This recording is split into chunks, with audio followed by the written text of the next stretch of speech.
Okay, welcome everybody, and welcome to the channel, Boxing Librarian from Hardline Boxing Talk channel. Welcome, my friend.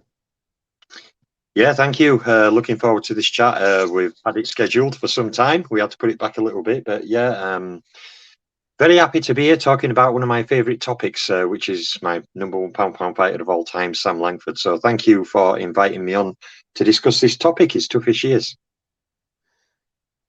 Yeah, we've had this plan for a little while. This is great to get this done. I've been, and for those of us join the chat here, just to be clear. So the reason I'm studying Sam Langford is I was inspired by this gentleman here's videos on him, which then caused me to get very interested in this. So this is like part of a series of things that have been inspired by BL.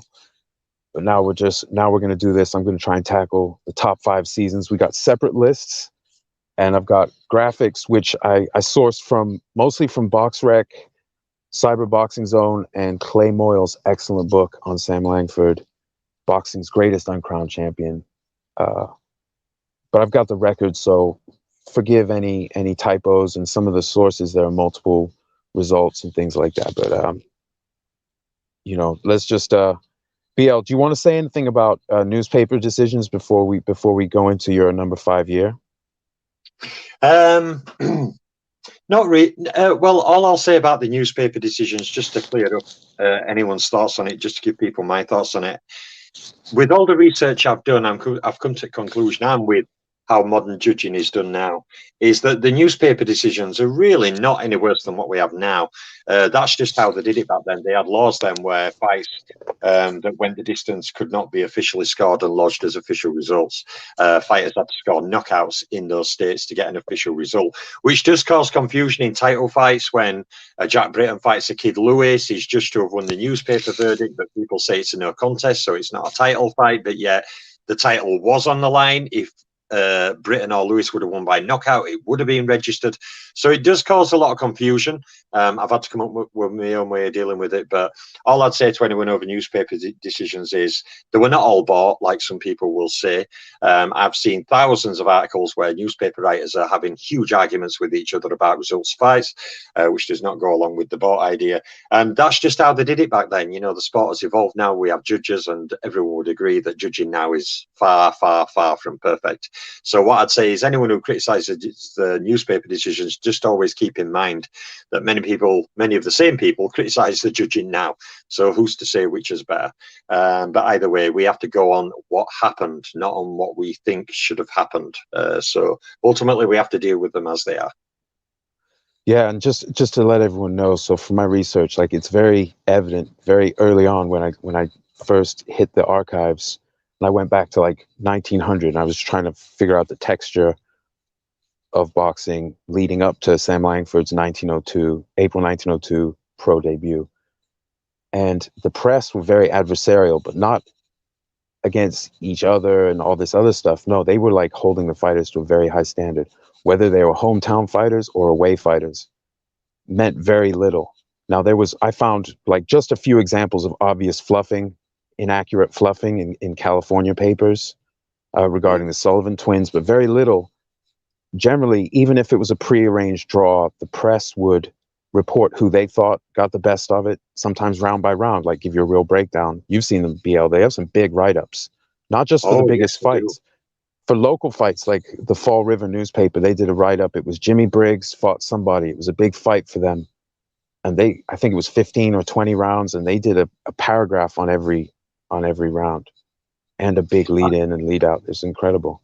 But the press. Sorry, go ahead, bro. No, I was just saying. I also think it's worth remembering exactly what Random said there. Many of the press back then, if these boxers now were fighting back then, they'd think they were in hell with Leviathan himself. I mean, they used to terrorize these fighters who were seen to be taking soft touches, that do big newspaper headlines, Yellow Belly Sullivan, and they would really rip into fighters. And I mean, they would absolutely rip fighters apart if they thought they were avoiding big fights. So in some ways, the fighters now ought to be lucky that the press now don't treat them the same. I've seen people calling Papke a yellow-bellied coward, and big newspaper headlines, Billy Papke, yellow-bellied coward, and all this stuff. So, because he wouldn't fight Sam Langford. So, you know, yeah, it's right what Random says, and it's a shame it's not like that now, because maybe fighters would adjust some of the behaviour if they were getting ripped apart every 2 minutes like they did then. Yeah, and so also to tell people in the chat, and again, thanks for tuning in, everybody. We appreciate it. For those watching after the fact, thank you too. Thanks. Like and subscribe. Visit Hardline Boxing Talk to find just a wealth of statistical and historical boxing material from the Boxing Librarian here. Also, big shout out to Scrapbook Boxing, Museum of the Forgotten Fisticuffs. Big up, Scrap. Hope you're having a great day, sir. Another channel, and Scrap, you got to see, you know, people, you got to check out Scrapbook's channel and the content he has on there, and he gives a glimpse into his personal collection, which is epic, with a capital E. And yeah, so, and he just talks about the texture of boxing. He just put up a great video about Jack Johnson and Sam Langford. I think it was yesterday. It was phenomenal. Go check that out. Subscribe to Scrapbook's channel. Subscribe to Hardline's channel. Subscribe to this channel. Let's get on with the thing. If I may, before you start, can I just add to that? Can Please. I just also confirm my respect and admiration for Scrapbook Boxing? I've done a number of live streams with him now, and he'll be glad to know that I've finally figured out how I can download the 2 live streams and send them in. I always keep a promise. But I'd about what Random Acoustic Thoughts said. In all my time on YouTube, I've never met, to me, such a dedicated boxing channel. Someone who doesn't only do the video content, but has the memorabilia, the old books. He's met fighters. He's seen hundreds of championship fights across multiple decades. Some of the greatest fighters, who we call some of the greatest fighters of all time. He's a wealth of knowledge. I actually learn from him as well. And like I've said a number of occasions, I hold him up as to what I hope to be at some point. And some people may think I'm brown nosing. I'm not brown nosing. I'm just giving a man the respect he deserves for the time and dedication he shows to this sport. So I'll just back up what Random Acoustic Thoughts said there and say everyone go subscribe to him immediately, because no matter what fighter it is from the olden times, you will find that fighter probably talked about on Scrapbook's channel. It is a wealth of knowledge for me, and I saw that video as well, the Johnson Langford video, and it's just another great example of his outstanding mind on boxing and his great work he does for all of us boxing fans. Absolutely. It's an education. He has hundreds, literally hundreds of excellent videos. You can just go in and just build your own playlist and just stick it on while you're at work. Stick an earbud in and just soak it in. There's so much that's happened. The rich history of the sport is overwhelmingly deep and vast, and he comes as close as I've seen on YouTube to covering all of it, especially like the richest eras. He's outdone me talking about different fighters. I thought no one on YouTube would outdo me talking about fighters, but Scrapbook has. He's talked about who's who of everybody. You can learn about pretty much any fighter in olden time from Scrapbook's channel, and that's a great, that's a great respect to him, because it does take a lot of time and dedication to do the videos and to keep that consistency. So, yeah, big shout out to him. Yeah, 100%. Now let's shout out. Let's see, Rodolfo, what's up, brother? Good day to you, sir. Yep, Scrapbook in the chat. Very nice to see you. Yeah, all respect. Thanks, Scrap, for everything. I haven't seen all your videos, but I've been rewatching certain ones. Haplo's in the chat. Salute, big shout out to Haplo Type. Yeah, fantastic. Great to see everybody. Hope you had a good day today. Yesterday, as I woke up and was getting ready to go, I work nights, I was getting ready to go in. And my wife woke me up with a strong coffee and a Nat Fleischer book on Sam Langford. And EJ! What's up, man? Big shout out to EJ. Yeah, big shout out to EJ. EJ, one of my favorite channels. Hope you are well, channels. Sorry, I'm talking over you, BL. No, it's okay. EJ and Beats were two of the only people prior to myself and Scrapbook coming onto YouTube, aside from channels who did little footage montages. But in terms of talking about Sam Langford and Jeanette McVeigh, EJ and Beats were two of the only people I ever heard when I came on YouTube mentioning these fighters. So yeah, big shout out to those two guys and all the work they've done to raise awareness of these great black fighters. So yeah, big shout out to EJ and hope he's well. It's been a while since I've spoken to him. Yeah, I caught an EJ live chat the other day. He's just a lot of fun to listen to. EJ, big respect, man. You keep it positive, good sense of humor, makes it, some people, they delve in negativity, but we can talk about negative things that are happening without being stuffy about it. I mean, it's people fighting for money. It's exciting. We love it. We love the adversity these guys overcome. So yeah, EJ, big respect to you. I have got to say to EJ, your passion is infectious. You're so energetic and exuberant about sport. It's really infectious. Yeah, really, really good job he does. And I've been doing it for years on here, So yeah, big shout out to him. Big shout out to Boxing Beats and Rhymes as well, and all the great old channels who I've learned things from in my time on YouTube. 100%. So we'll respond. If you have questions or anything, comments in the chat, please throw in information. And maybe at the end, if people want to jump on and say something or critique our lists, maybe we could sort that out too. But yeah, I think we should delve in, and then we'll circle back around to the chat in a little bit. Would you like to lead, sir, with your? So what we're doing, folks, is we've each tried to narrow down Sam Langford's incredible 1902 to 1926 career into the top 5 toughest seasons. Now, we didn't set a criteria between us. We made separate lists. We didn't set a criteria on what we would think of as toughest. So it's like a floating assignment here where we were looking at it differently. And so as we do this, I imagine we're about to both explain why these seasons jumped out at us. There is no right or wrong answer, because he only had really 3 seasons that out of all those years. His first year he had 1 fight, and his last 2 years he barely fought. He brought even record, very, very inactive. Every other year there's something remarkable about this man's career. He stands out, and it was an invincible physical presence, as well as a very experienced and brilliant boxer with a great strong mindset in the ring, a very, very high fight IQ. So there's a lot of special things about him, and he lasted a long time. I think 8 or 9 years after he went blind in one eye, he was still fighting and winning. He kept a winning record. May I add as well, the thing about Sam Langford, a lot of people don't realise, 2 quick things. One is a lot of people say, oh, it's this guy from olden days. They don't understand the massive respect this guy had.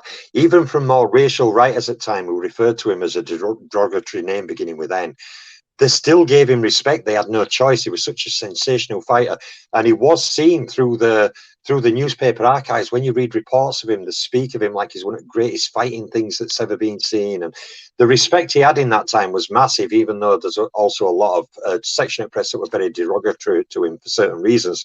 But also his career, what you mentioned, 1902 to 1926, I picked 5 years out. I could have picked 15 years. Whittling down this incredible fighter's career for 5 years is very hard. And if no one's ever tried, because you've got a fighter who is my pound number 1.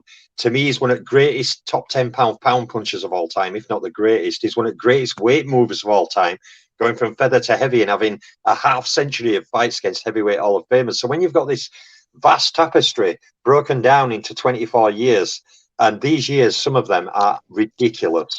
It is very hard. I don't know if you found it same, but it is very hard to pick just 5 years. But I've managed to pick 5. Like you said, they're not perfect. There's no right or wrong answer. I could have picked 10, 12, 13 easily, but I've managed to pick pretty much 5 I'm going with for now. Yeah, I legitimately felt guilty for years that were left out. He's fighting all-time greats. Often in these years, he's fighting multiple all-time greats. Some of them repeat fights in the same year, but he's fighting long rounds against some of the greatest fighters of one of the richest eras in boxing history. At this time, when Langford, his career just sort of like he fizzled right as the ratings era was kicking in. So he has, of all the pre-ratings era fighters, and there are many greats, stylistic greats as well as tough people like this. The level of technique at this time was very high because a lot of the top fighters were training with each other, and there were tons of venues for fights. It's not even close today. If this were 1903, and I pick up the paper, the Boston Post, I'm looking at 7, maybe 6 or 7 cards in this area this week. Mm. This week. So that's how he was able to fight 20, I think it was 27 times and counting the no contests. He, you know, in 1903 when he really started his career in full, 14 times in 1904 because the Boston clubs were closed. A young fighter died, and a lot of the clubs just shut down. The police commissioner Emmons, I think it was, cracked down on it. So they were, you know, so he fought more regionally. But he still had 14 fights. You know, he went down to 14 fights in a year. He's not the only guy in history. I must Sorry, add go one ahead. other thing about the 1903 aspect. You mentioned the 27 fights.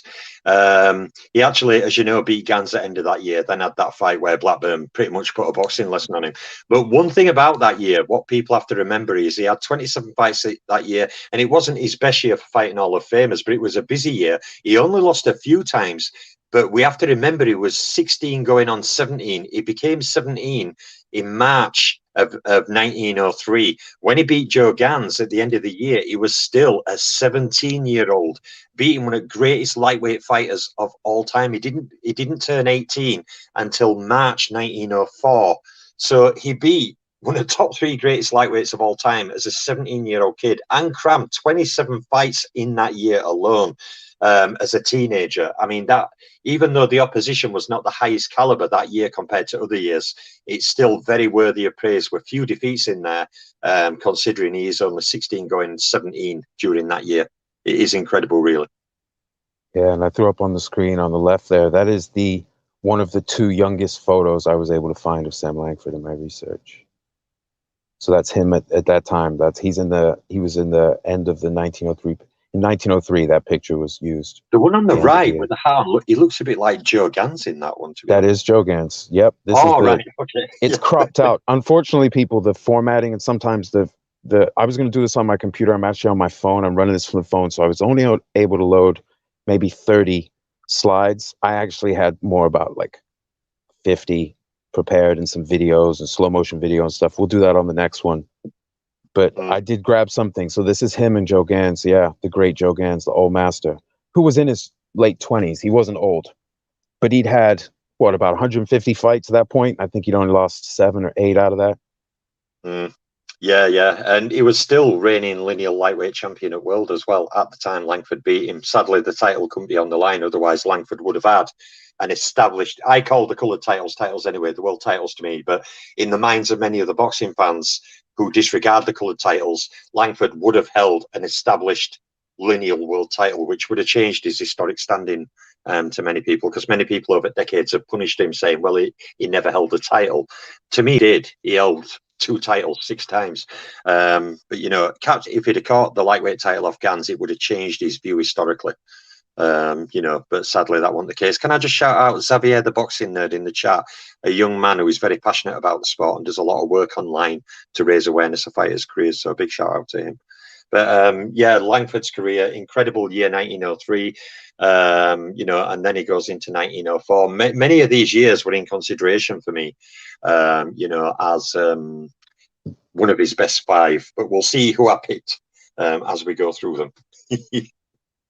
Yeah, it was really tough. It was really, really, really tough to narrow it down, because I'm a big fan of it. Like you said, I could have done a top 15 and still felt guilty, because I'm like, well, this year he fought these guys. Sam Langford, there are only a couple fighters in history, or a few, where if you look at like a vast array of years, they've got lots of fights in general and lots of fights against either elite fighters or Hall of Famers, usually both.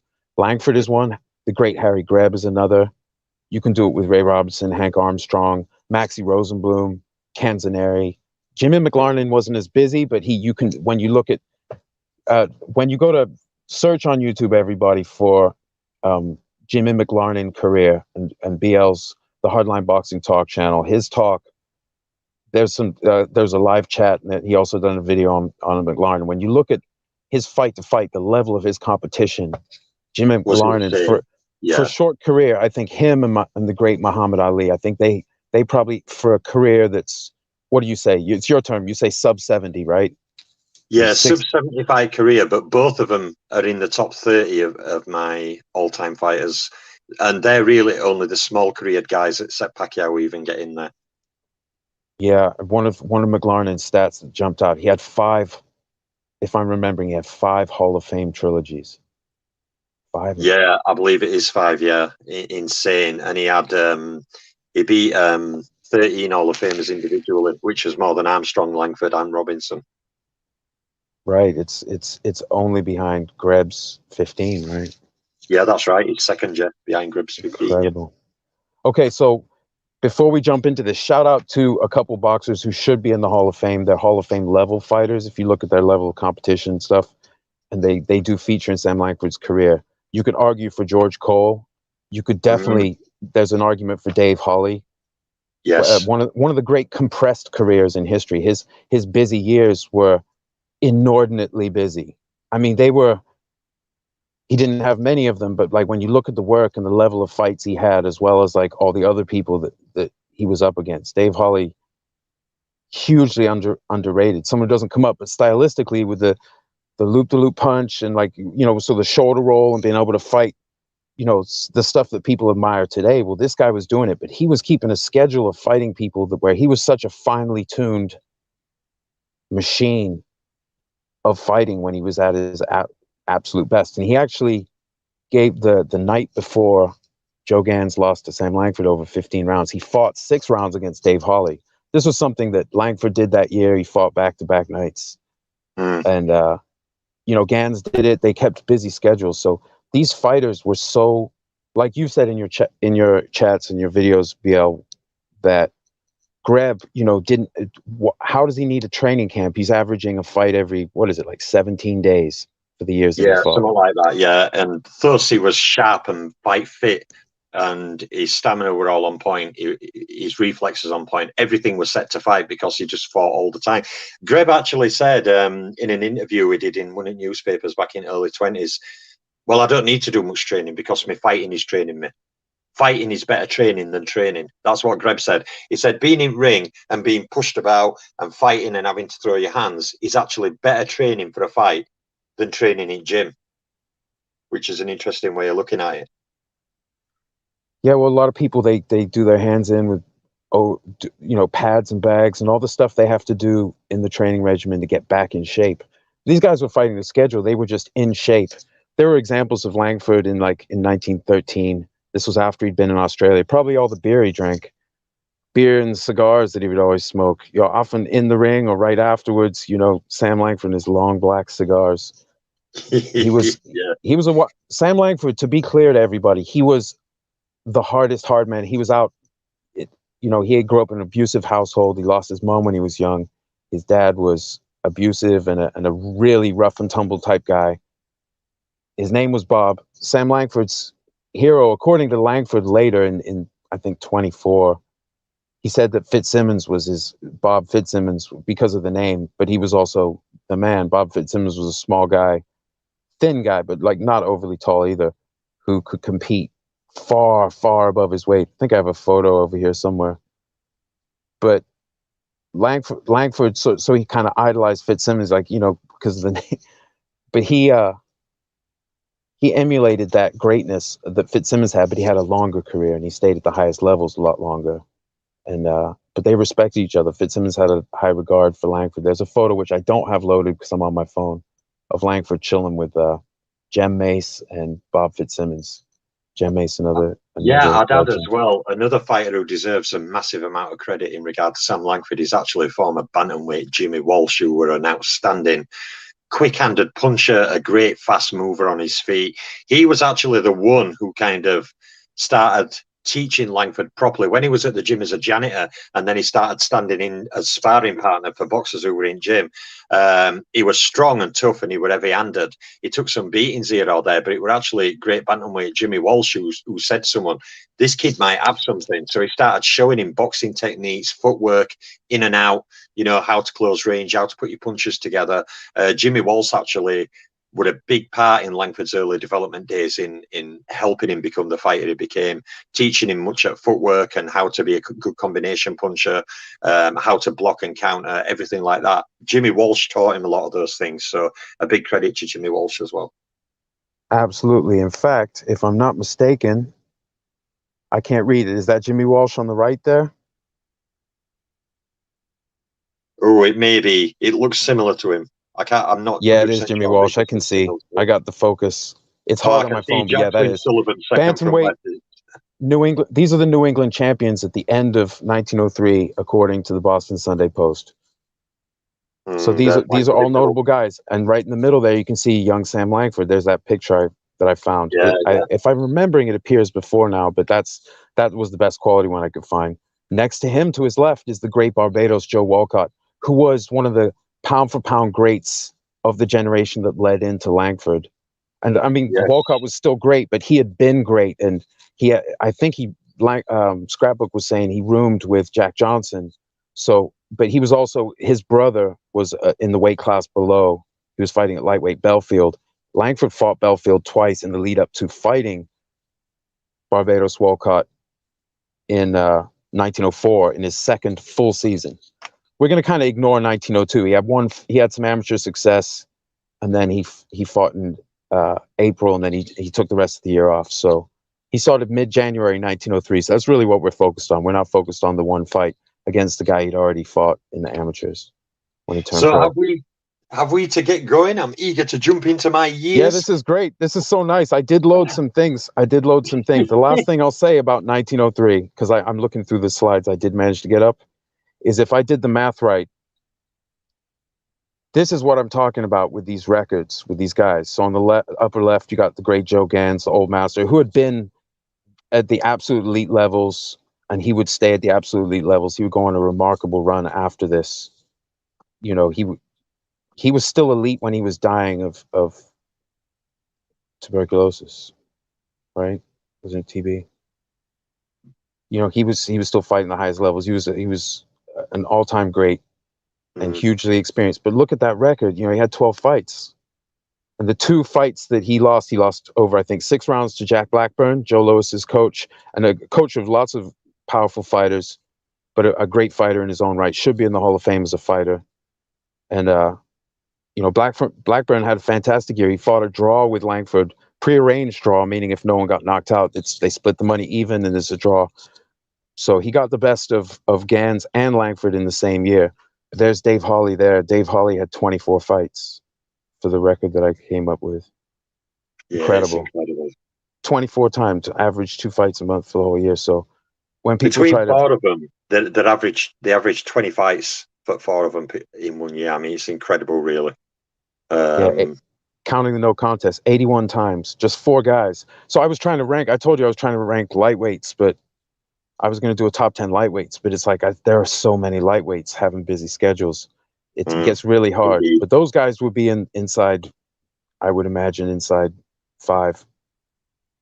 Certainly Gans, Langford, and Blackburn. But anyway, eventually I'll get to that. But let's jump into the thing. I've got all these slides. I need to stop falling into the matrix. Thanks for hanging in there, everybody. Let's do this thing.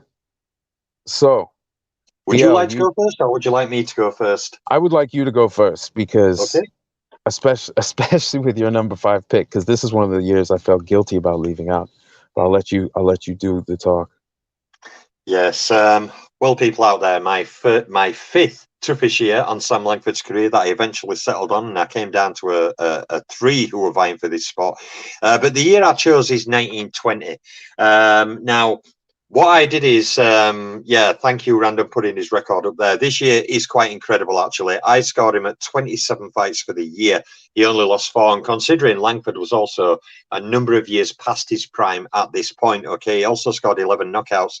But in this 1 year, he had 7 fights against champions, and he fought equivalent, okay, of over 17 12-round fights. He fought over 200 rounds in this year alone.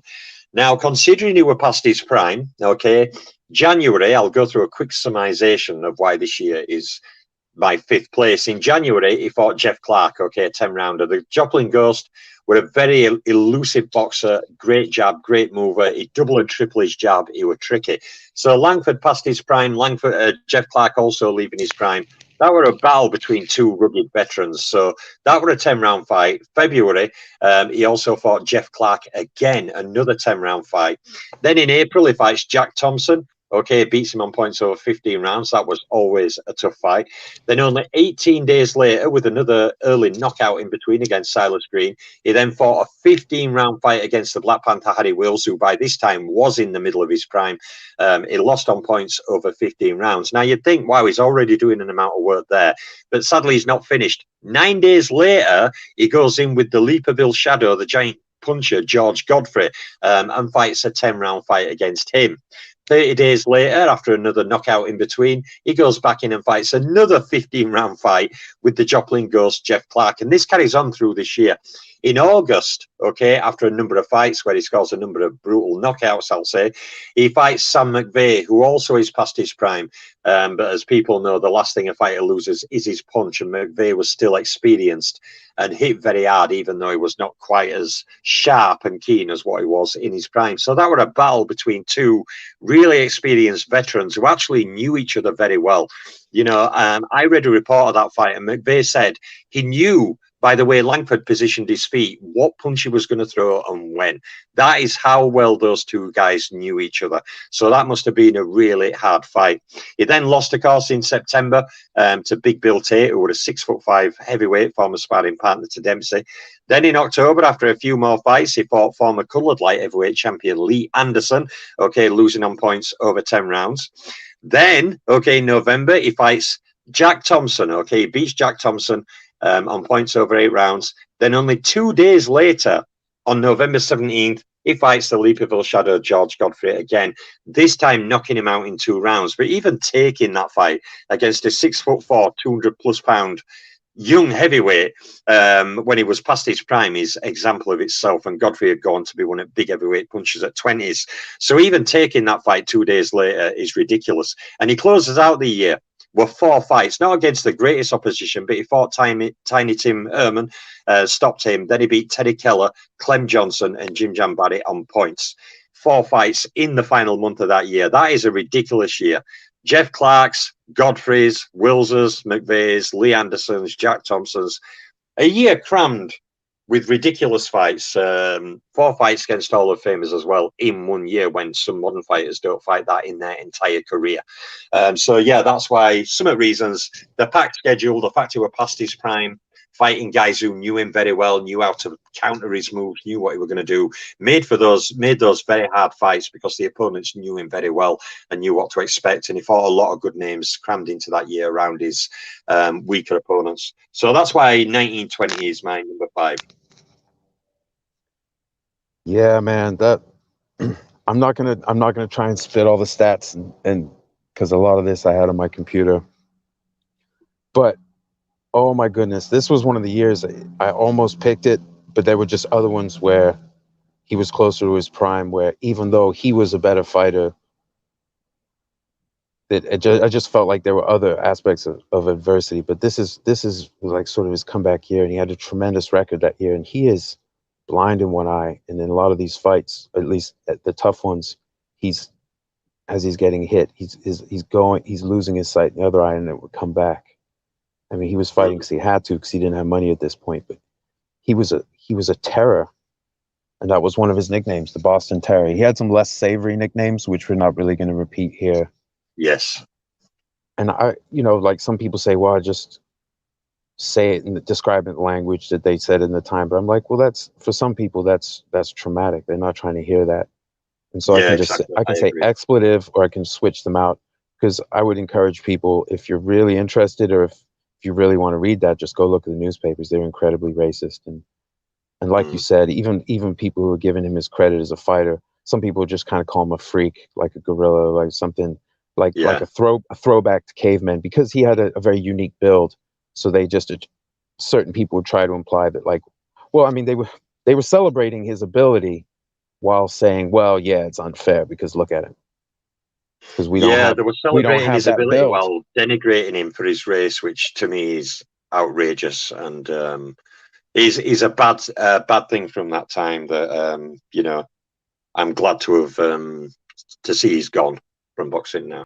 Yeah, I was trying to think of a modern era fighter or more modern era fighter who past their prime was still very dangerous. And I was thinking like, so you could look at like say someone like James Toney when he was Mm. carrying extra weight. He didn't have the mobility of his youth, but he could still really fight. You could see the instinct and his ability to just feel through the fight. He was still very dangerous long past his best. There are fighters like that. Langford was like that, except Langford was also one of the hardest punchers in the history of the sport.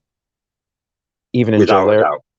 even in Joe Lewis's era, where they were celebrating Lewis, but they were like, yeah, but Langford, he's about like close to Langford. But Langford was lighter by 15 or 20 pounds. They both varied in their weight depending on where they were in their careers. But Langford at his best when he was really like the most dangerous. He was probably about 175 pounds, right, somewhere in that range. His camp weight when he's fully trained, peak form. But he hit like I guys. remember. This is an interesting story. Now you mentioned Joe Lewis. I remember reading a newspaper interview with Jack Blackburn. I think it was about 1940. And Joe Lewis were already getting reverberated as a great heavyweight. There were already many matchups matching him with Sullivan and Jeffries and Dempsey and Tunney, and Jack Sharkey and everything else. Who's the greatest heavyweight of all time? I was reading this stuff back in 30s articles, but I think it was 1940 if I recall. And someone did a newspaper interview with Jack Blackburn. And even though he was Joe Lewis's trainer and very good friend, even at that time, like a father figure to him, he actually was asked, Jack Blackburn, on how would Joe Lewis have fared against the heavyweights in his day. And Jack Blackburn, not surprisingly, maybe with some bad blood with Jack Johnson, said that Joe Lewis had knocked out Jack Johnson because Lewis had come in, he punched straight and punched hard and closed range. And Jack Johnson wouldn't be able to, effectively use the tactics he used against that style of fighting, against this more modern boxing style. He said Joe Lewis would have picked him off and hit him with clean, hard shots.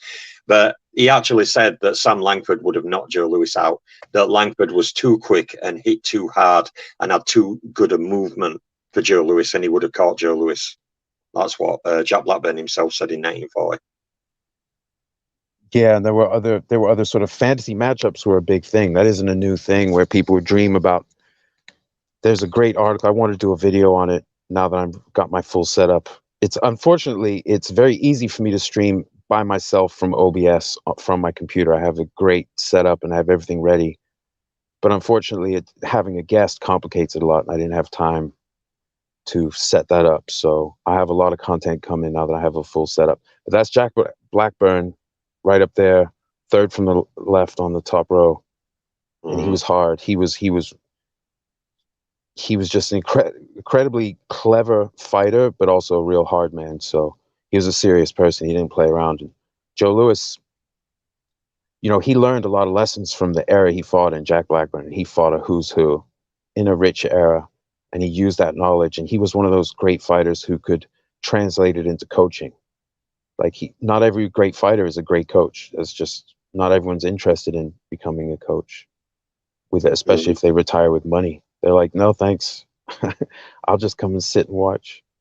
But Blackburn was someone who could really channel all his experience. And Blackburn fought an insane amount of rounds and fights against great fighters stylistically, as did a lot of these fighters fought a really tough schedule. So this is just up here. This is from a slide I prepared for another year, just illustrating fights he had in the lead up to that year. But I'll let that go for the moment. I'm still figuring out how to work all of this from the phone, so I'm trying to throw stuff up as we go. It's all good. You're doing a good job. Oh, thank you, sir. So I'm not going to add to the epic 1920. You really said it all. You know his career better than I do. A lot of what I initially learned about his career was from you and from other places I could find it. Shout out to thefightcity.com. I do stuff with them, and that's another place I learned about some of these all-time greats after I've been inspired by BL's talks and also statistical videos and all these stat matchups. You really got to go visit Hardline Boxing Talk and go visit and subscribe to Scrapbook Boxing Museum of the Forgotten Fisticuffs. Also, shout out to Scrap for having the coolest boxing name on YouTube as well for his channel, as well as having the best boxing channel on YouTube. But anyway, so I'm going to go to my year because I don't want to drag the intermediate parts out too much. Thanks again for tuning in, everybody, and everyone watching after the fact. Okay, so my number 5 year, I went with 1911,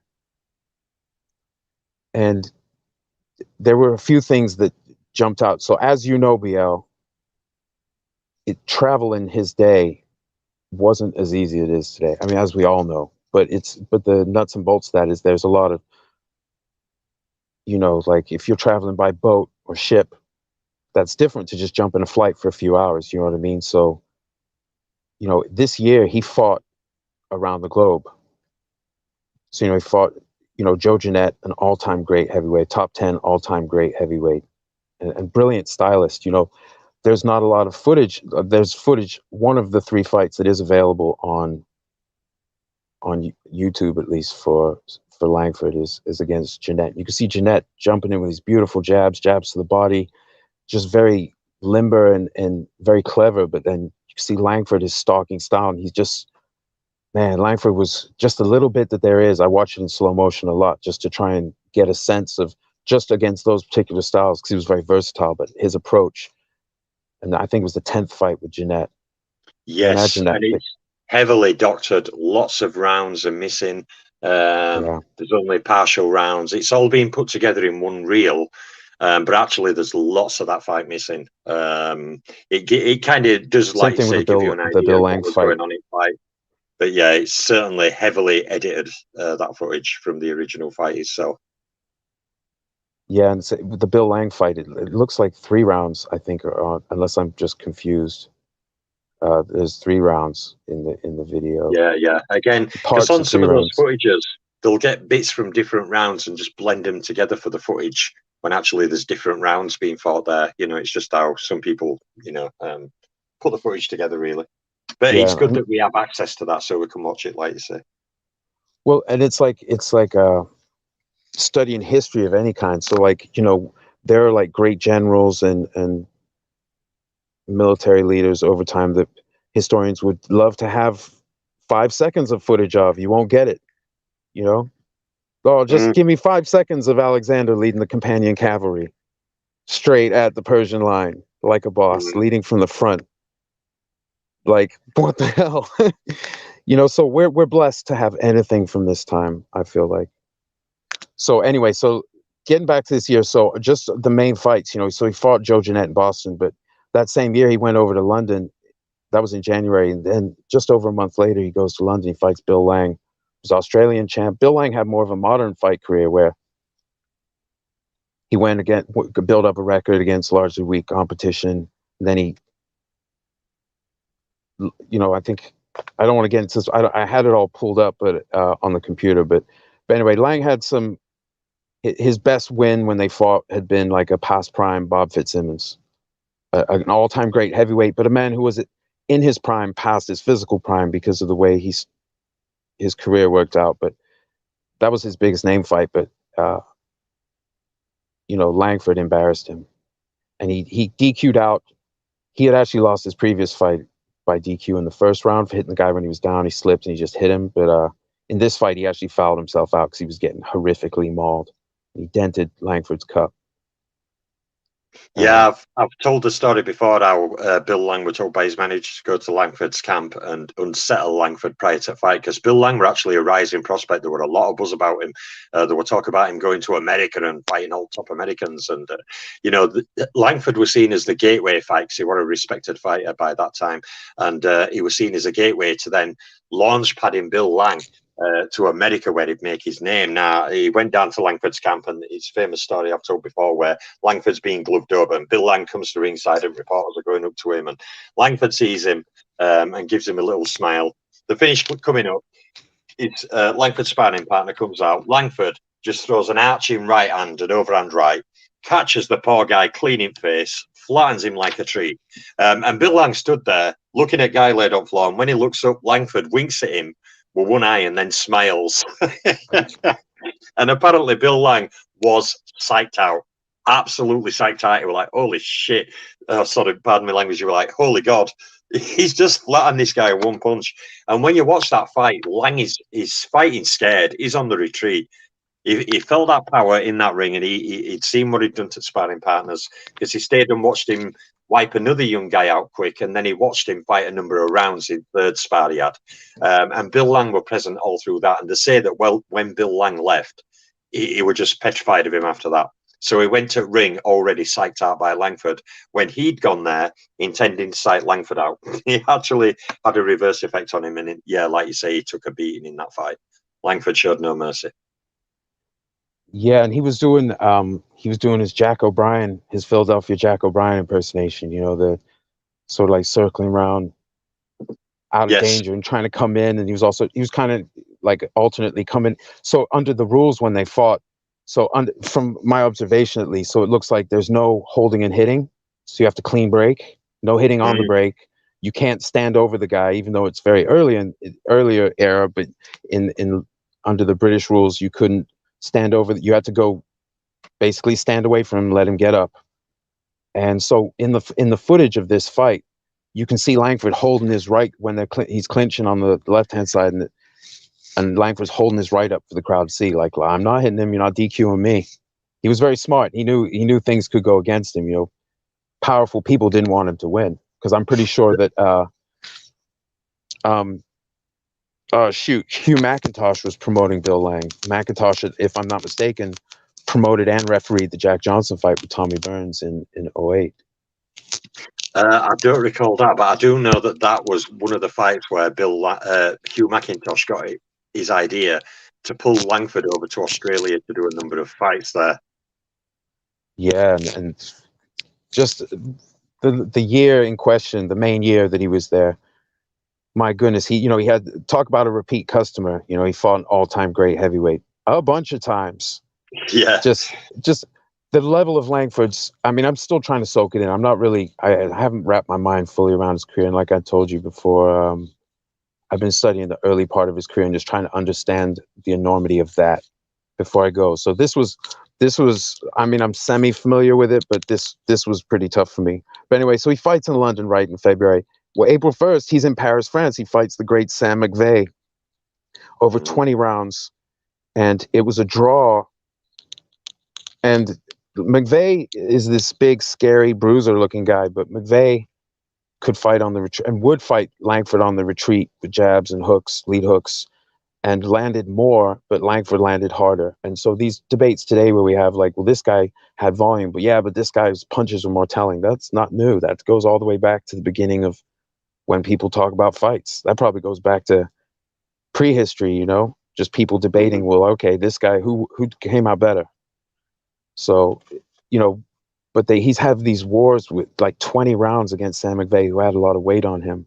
What was it, about 15 or 20 pounds probably at this time? Do you think? Yeah, McVeigh was heavy set, and just to back your point up on McVeigh, like Jack Johnson himself said, who fought McVeigh 3 times earlier in McVeigh's career, but even then Johnson recognised those qualities of strength and power, natural power he had.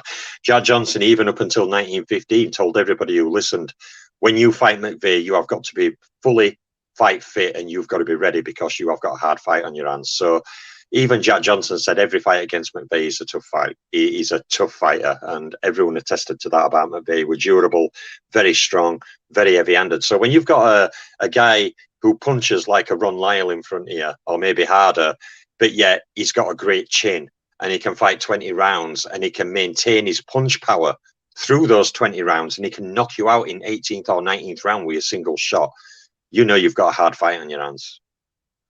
Yeah, absolutely. And one of the reasons why Langford's career there are several reasons, a lot of reasons, actually, a long list, but one of the reasons it stands out is because against his greatest opponents, he was largely the smaller man. Not always. Yep. And usually when he was the bigger man, especially once he came close to his prime and then surged into his long prime, when he would fight people his own size, it would be ugly. And people talking about size, if I could make 2 quick points. First, when he's on size, people criticise Sam McVeigh, saying, well, he's this powerhouse and a big puncher, but he wasn't very big. Well, he was the same height as Mike Tyson, so he didn't do too bad, did he, in modern heavyweight scene? And secondly, it was a very good point you made, and I really want to comment on it. how you mentioned the different rules, because that's one of the reasons why Jack Johnson didn't go over to Australia in 1912 when McIntosh offered him $30,000 for 2 fights. 50,000, won 20,000 against McVeigh. We had 30,000 fight against Langford following it, because the rules there, and he turned down other offers in other years to go to Australia to fight Joe Jeanette. Now, Joe Jeanette were more of a boxer. He fought behind his jab. He'd throw a kind of slightly arching straight right hand because he had damage to his arm. So he focused on a great jab.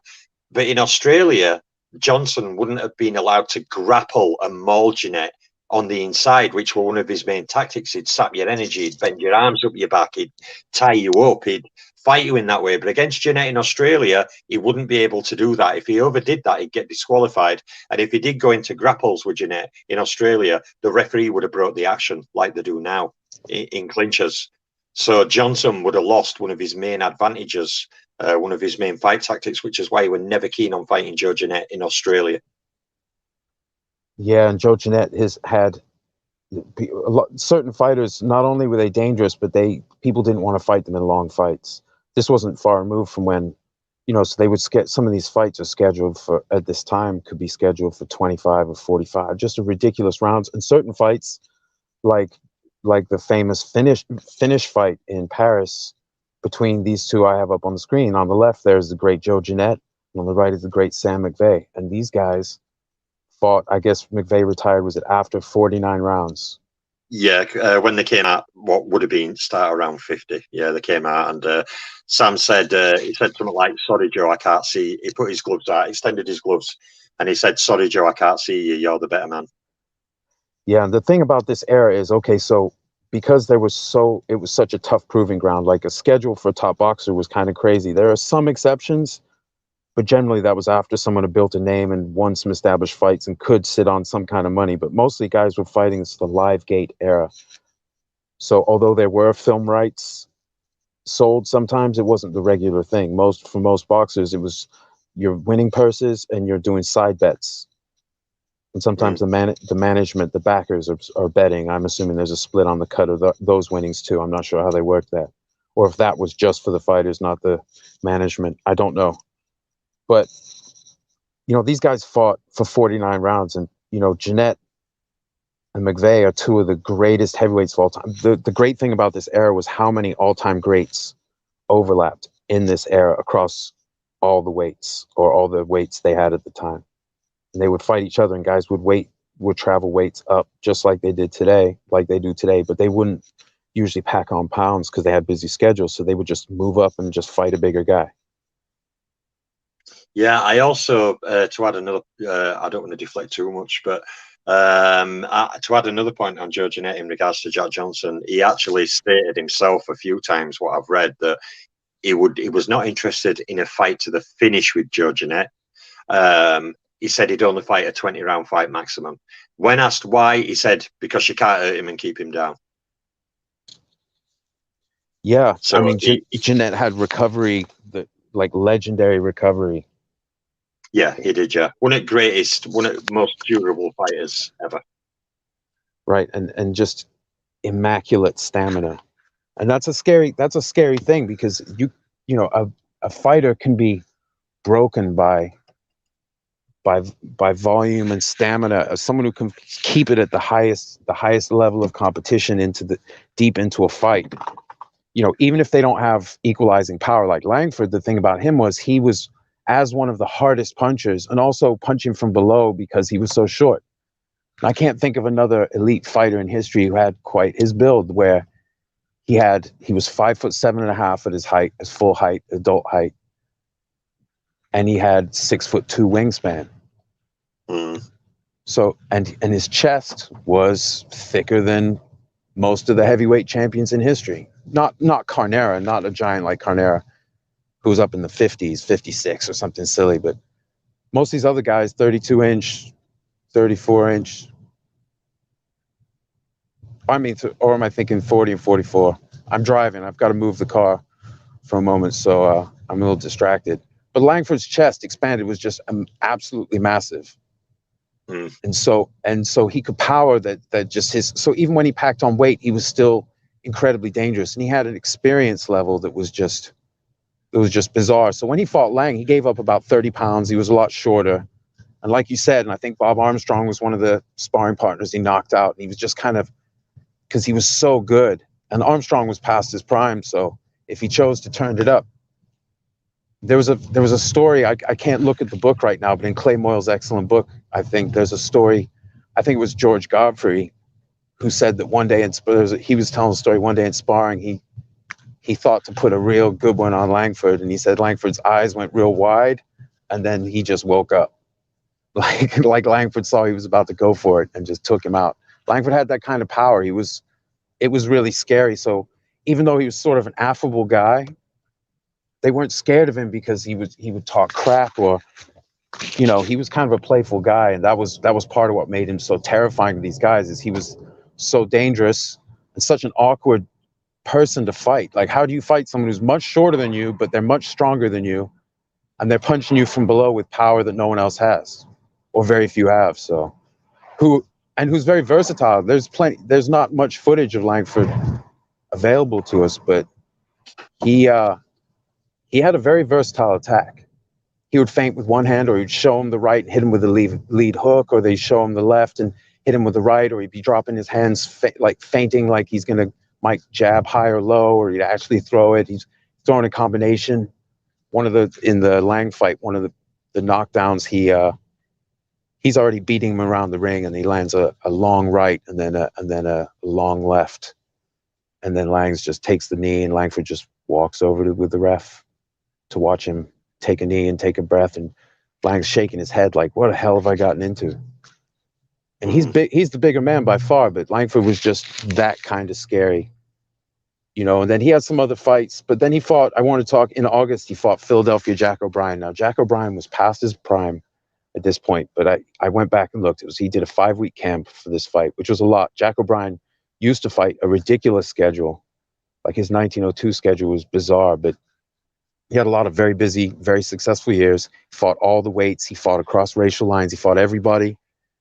And, Philadelphia Jack O'Brien, one of the most unheralded all-time great fighters, especially around that weight, as far as weight travelers and guys who had the guts to fight a who's who and not draw color lines or start playing games to avoid top fighters. And Langford actually bettered the result that Jack Johnson had against Jack O'Brien in that fight by stopping him. That's right, yeah, and he played with him. There was at least a couple reports where they were saying he could have finished that at any point. But Langford was he was an entertainer, and so when he's fighting, he did carry people. He sometimes, because he was under threat. Like when he fought Ketchel, there was a story, I don't know if it was him that told it or someone said that he had told them that. I don't want to claim something it isn't, but where he was told there would be a couple gunmen in the crowd for the Ketchel fight, not to stop him, because they were fighting in a no decision state. I think it was in Philly. There was 6 rounds, so the only way Langford could win or have a claim on that thing is if he stopped Ketchel. So they threatened him, or at least that was the story that I'd seen. But I can't confirm that he said that. Ketchel fought well in some rounds, but in a lot of those rounds, Langford were blocking and then quite viciously countering Ketchel, catching him clean, regular. But a lot of people who watched it said he clearly was holding back on power to an extent, because many people said that Langford could have knocked Ketchel out in that fight without much trouble. After the first 2 rounds, they said Langford could have knocked him out probably at any point he wanted. Yeah, and he had like somewhere between 10 and 15 pounds on Ketchel at fight time. So Langford, by the time they did fight, they were supposed to fight, if I'm not mistaken, the year before in New York, but it got shut down. Some powerful people basically got the commissioner to enforce the rules in place and not let them skirt. So the rules were like, you can't sell tickets to a prize fight. So what athletic clubs would sell tickets to the athletic club, and then they would put on prize fights as part of the regular entertainment. So that's how they skirted it. They clamped down on it and said they were going to arrest all the parties involved. And this was a club that had gotten away with it. So obviously some powerful people. There was a rumor that Ketchel was injured for that, and they were worried that he would lose. I mean, there's a lot of different stories and reports over the years from a lot of these fights. And So researching it all, I've had to, everything needs to be taken with a grain of salt. But like, because even what's said during the day, sometimes there are things that people later relate that aren't actually true. Like with Langford, having given, like, Langford at the time, and he was praised for surviving the distance against Jack Johnson when they fought. But his manager put out the word that he had knocked Johnson down and this and this. But it was just to provoke Johnson. He admitted it later, but a lot of people have Oh, relayed that as Johnson fact won over the that years. fight. Johnson won that just to dispel all these rumours that they both won it or Langford pushed him hard. No, Jack Johnson beat him up in that fight. And the fact of the matter is that aside from fourth round when Langford caught him with a counter right, and aside from 10th round where Johnson himself said he didn't realise where he was after Langford caught him with a left hook, I think it was. Aside from that, Johnson was beating him up in that fight, to be fair. It was only in round, like after 10th round, when Johnson started to slow a bit, that Langford started closing range more effectively and started getting on target more. But that were only over the last 3 or 4 rounds. Johnson was a mile ahead in that fight by that point. Yeah, and Johnson was seen by many, perhaps grudgingly, as the best heavyweight before he actually fought Tommy Burns in Australia and actually won the title in '08. I mean, he had been the colored heavyweight champion, and just like as we're dispelling myths, so like in the newspapers at the time, they mentioned separately the heavyweight champion and the colored heavyweight championship. So I saw a report when Denver Ed Martin, I think either won or lost it, but like it's a real thing. It's not like people going, oh, well, it's not a real championship. No, it's a real championship. Like it's a real thing at the time, and it's reported at the time. So we don't, as people who are interested in research, you don't go by what people have told you or by the assumption that everyone's doing it right already, and that no, surely people won't have it all wrong. But the fact that those championships are not recognized as official world championships is a bit of a sting, considering some of the greatest fighters in history fought for them and fought many times for them, including the Jeanette McVeigh fight, which is, I mean, it's hard for me to think. There have been other long fights, but that might be the greatest title fight of all time. It's certainly between two all-time greats during their peaks, because they were both dangerous for many years, but like they were both just devastating. And in this time, because of the schedule these fighters competed at, they were able to fight a bunch of guys and fight each other a bunch. They don't do that today. So when someone takes a soft fight today, you're like, oh man, we got to wait 6 months. But with Langford, it's like, oh, you took it like an easier. You went over to New York to knock that guy out in 2 rounds. Well, see you next week. It was so no one's just sitting around. It wasn't profitable in this era to sit around. That isn't where the money came from. Whereas nowadays you can make money doing lots of things. We see that with champs, and a lot of the champs back then weren't as busy. Dempsey, didn't want to fight Harry Wills. I'm not surprised he didn't want to fight Harry Wills or Sam Langford. But like, Langford, but before then when he was coming up, but like, Wills was a terror. But nowadays we can look back and say, well, look, he was the colored champion, so they were, the other champion wouldn't fight him. He wasn't ducking anyone, and it was a huge fight. He didn't want it.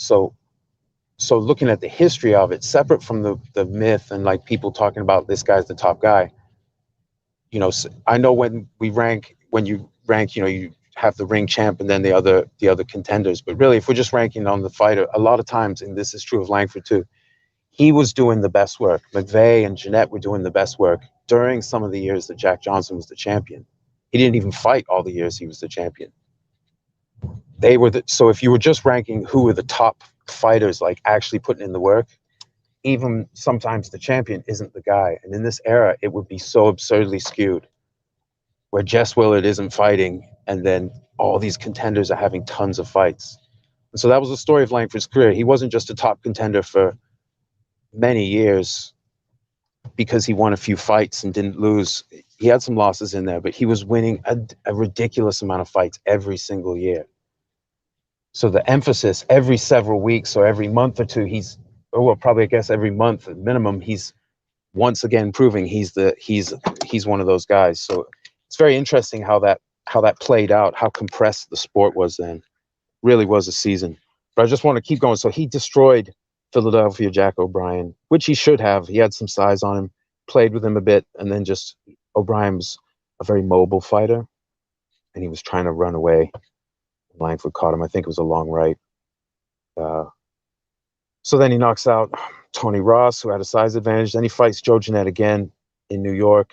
10 rounds, newspaper decision, win. And with a newspaper decision, uh, so what we do is we look for reports from people who were there, not people who are relaying who are just like relaying what some other paper did, like in a syndicated manner. So it's not like amplifies, they have a newspaper network, so now they get to say who wins the fights. But there are people who would attend the fights and they would do the breakdowns and how they would score it. And it isn't, like you were saying, BL, it isn't any worse than what happens today. It might even be more accurate. I'm not sure. There were certain like preferences people had for who winning a fight, but a lot of these people, they were trying to be brutally honest because the betting public, If rich and poor, demanded it. if I may be brutally honest, just on this newspaper to today's judging, many people complain about the newspaper era, but then all people do today is complain about judging and say how corrupt it is. So I've always found it really hypocritical that people criticize the way they did the newspaper decisions back then, but yet they give a complete pass while criticizing and saying how corrupt judging is now. So I think, if they held judging aloft as the greatest judging in sports history in boxing, then maybe they could criticize the newspaper decisions. But they're criticizing that while then complaining about every single fight is a robbery, every single fight judges are bought. So I just find it a bit strange, if I'm honest.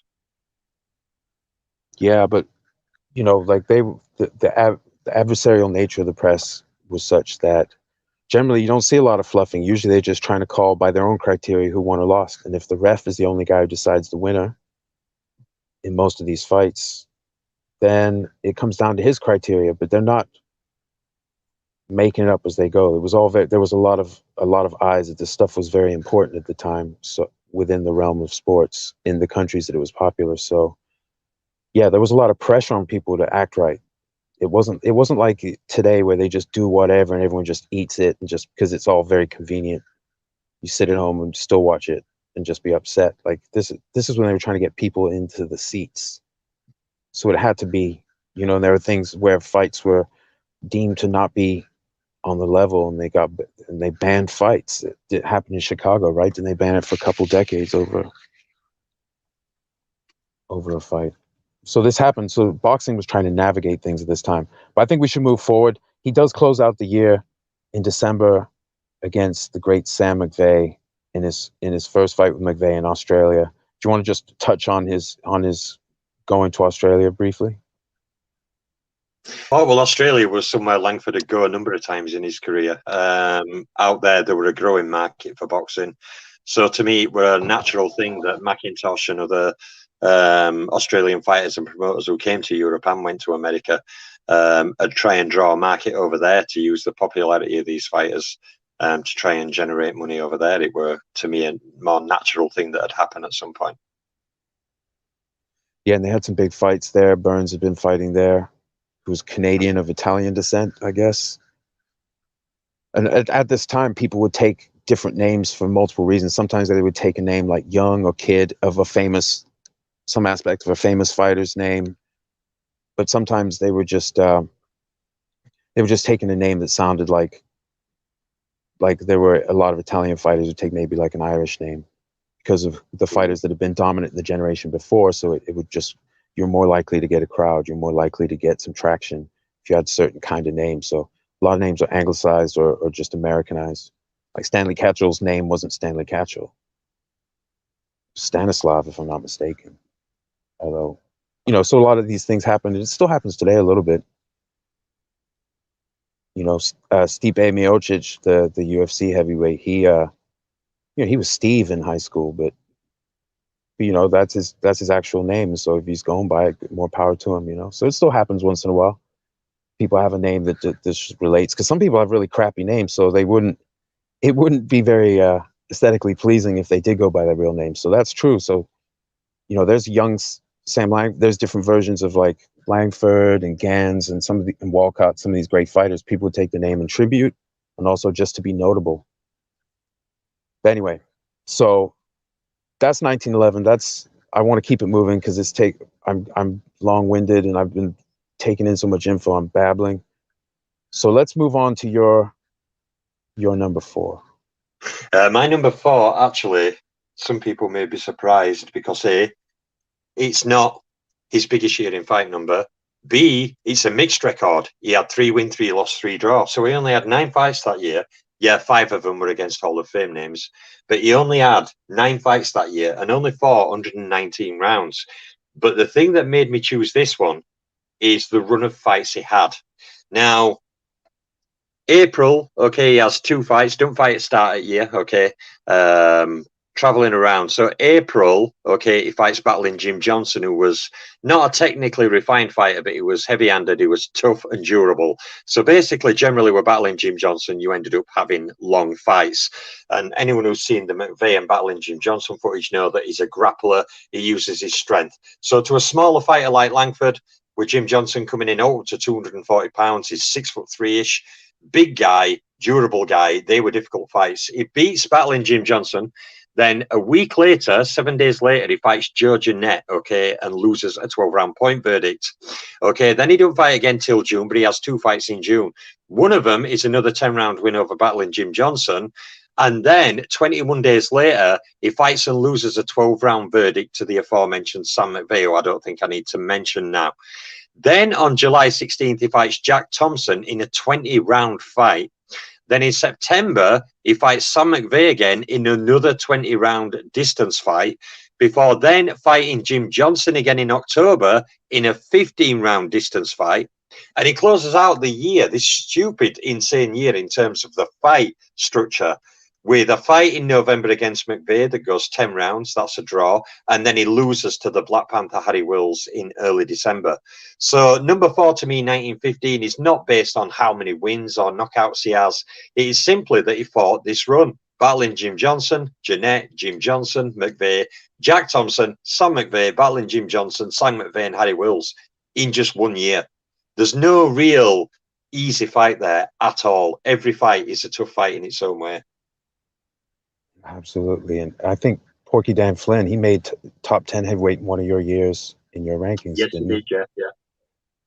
Yeah, so in battling Jim, I'm not sure if he did because he started out with a pretty good record, and then battling Jim was enormous, but he wasn't overly refined, but he was a huge, tough guy. He was, the hard men of this time were hard compared to hard men. They weren't hard compared to today's sort of like generally comfortable people. It was already a pretty tough life at this time, especially for people in their position. So, but that doesn't mean that they were just some waifs. Once they were fighting and making money, they could eat what they wanted. They had to. The thing about Langford later in his career was people would joke about him eating pork chops. Like instead of training, that was his training. Some of that I'm sure is. The thing about that year, though, counting the 5 greatest heavyweights of his era with Wills, Johnson, him, McVeigh and Jeanette, he fought 3 of those 5 greatest heavyweights of his era in 1 year and fought McVeigh 3 times. It's a year that is a super tough year. And he had 2 fights that went 20 rounds. He had a fight that went the 15-round distance. He had other fights that went distance of 10 or 12 rounds. No fight in that year was a knockout. Every fight was a distance fight against some of the toughest opposition available. It is really a tough year. So that's why I put 1915 as my number 4. Yeah, it's incredible. And, if he had fought, if it was today's era and he fought nobodies for 5 years, quote unquote nobodies, I don't want to be disrespectful, but if he fought no one of note for 5 years and ran up a 20-0 record and then had this year's worth of stuff spread over 4 or 5 years, he would be praised. Another maybe point over 3 years, to the level of competition, it's like, man. Another point about this year is people would say, oh, it's a light year for Langford compared to others, but it's still pretty much fought equivalent of 10, 12-round fights in 1 year. That is a short year for him. And not his best year, in my opinion. The best year is still to come, but that is even for a shorter year in fight number, he still fought pretty much equivalent of 10, 12-round fights in 1 year. And a modern fighter fights 1 or 2. in terms of rounds fought. So, it's still an incredible year, and every fight went the distance. There were no knockouts. Every fight was a distance fight, and virtually every fight was a really tough fight as well, for Yeah, different reasons. yes, sir. And 3 of those were at altitude. He's fighting in Denver, so he's fight two 20-rounders and a 15-rounder. 2 of them, I'm not sure about Thompson, but he was much smaller than McVeigh and battling Jim. Mm. So he fought 35 rounds against those 2 combined at altitude. Mm. This, which, just amplifies how tough this year was. Yeah, there's a lot of great things to be said about 1915. I'm going to jump in with my number 4. And you could easily convince me, BL, that your list is the one I should have picked. There's so many different lists. Like I came up with so many different ones, and I always ended up feeling bad. So I just ended Oh up no, going. your list is your list. We all have our own ways of thinking. It's all good. I like I'm curious to see your list because I may judge things a bit differently for myself. You never know. It's all good. All right, so actually, you want to jump some comments? Real quick, I'll just say 1917. I rated as his 4th toughest, at least by my floating and uncertain criteria. But let me jump into the Oh, this comments was one here. of my possibles. Oh, I really had a headache over this one. Yeah, Yeah. hold on. Let me go down. Sorry, thanks for the chat, but okay, scrap in Xavier. Scrap. Okay, they're having a nice talk. Bruce can share on Twitter. Yeah, Bruce, I've been enjoying your live chats. Jazz and fights. 2 of the things I care about. 2 of the few things I care about in this world: music and martial arts, and family. But music and martial arts, as far as all my spare attention. So Bruce's channel, I really enjoy his live chats. Okay, so back to the talk. So I picked 1917. He opens up the year, 12 rounds against the aforementioned battling Jim. Then he fights Big Bill Tate, who didn't have a spectacular record, but was huge and was the sparring partner for a lot of top fighters. He wasn't a guy who wasn't used to seeing class in the ring. He loses over 12 rounds, and this is when Langford's past his physical prime. He's a little bit heavy. He knows he's not getting a title shot. Like Willard's hardly fighting, but once Johnson lost it, they would, it would be Joe Louis. It would be all the way to Joe Louis's era before another black man won the heavyweight title. So a lot of powerful fighters just didn't get a shot. They just locked it out because of how dominant Langford, McVeigh, Jeanette, and Johnson were. They were literally the 4 guys. There were articles I saw where they were saying they could whip all the big white guys. Time for people to just pack it in or close it or draw up the lines tight. So they did that after Johnson. He was flamboyant, but Johnson had an incredibly tough life, came from tough circumstances, so he wasn't required to lie down before the machine any more than Ali was. I'm not saying he took a stand in the way Ali did, but just some of these fighters, these are high risk individuals, and they take stands where they will or won't. And there's a lot of politics in fight game going all the way back, all the way back. A lot of these guys in this era knew each other. Groups of them would train together.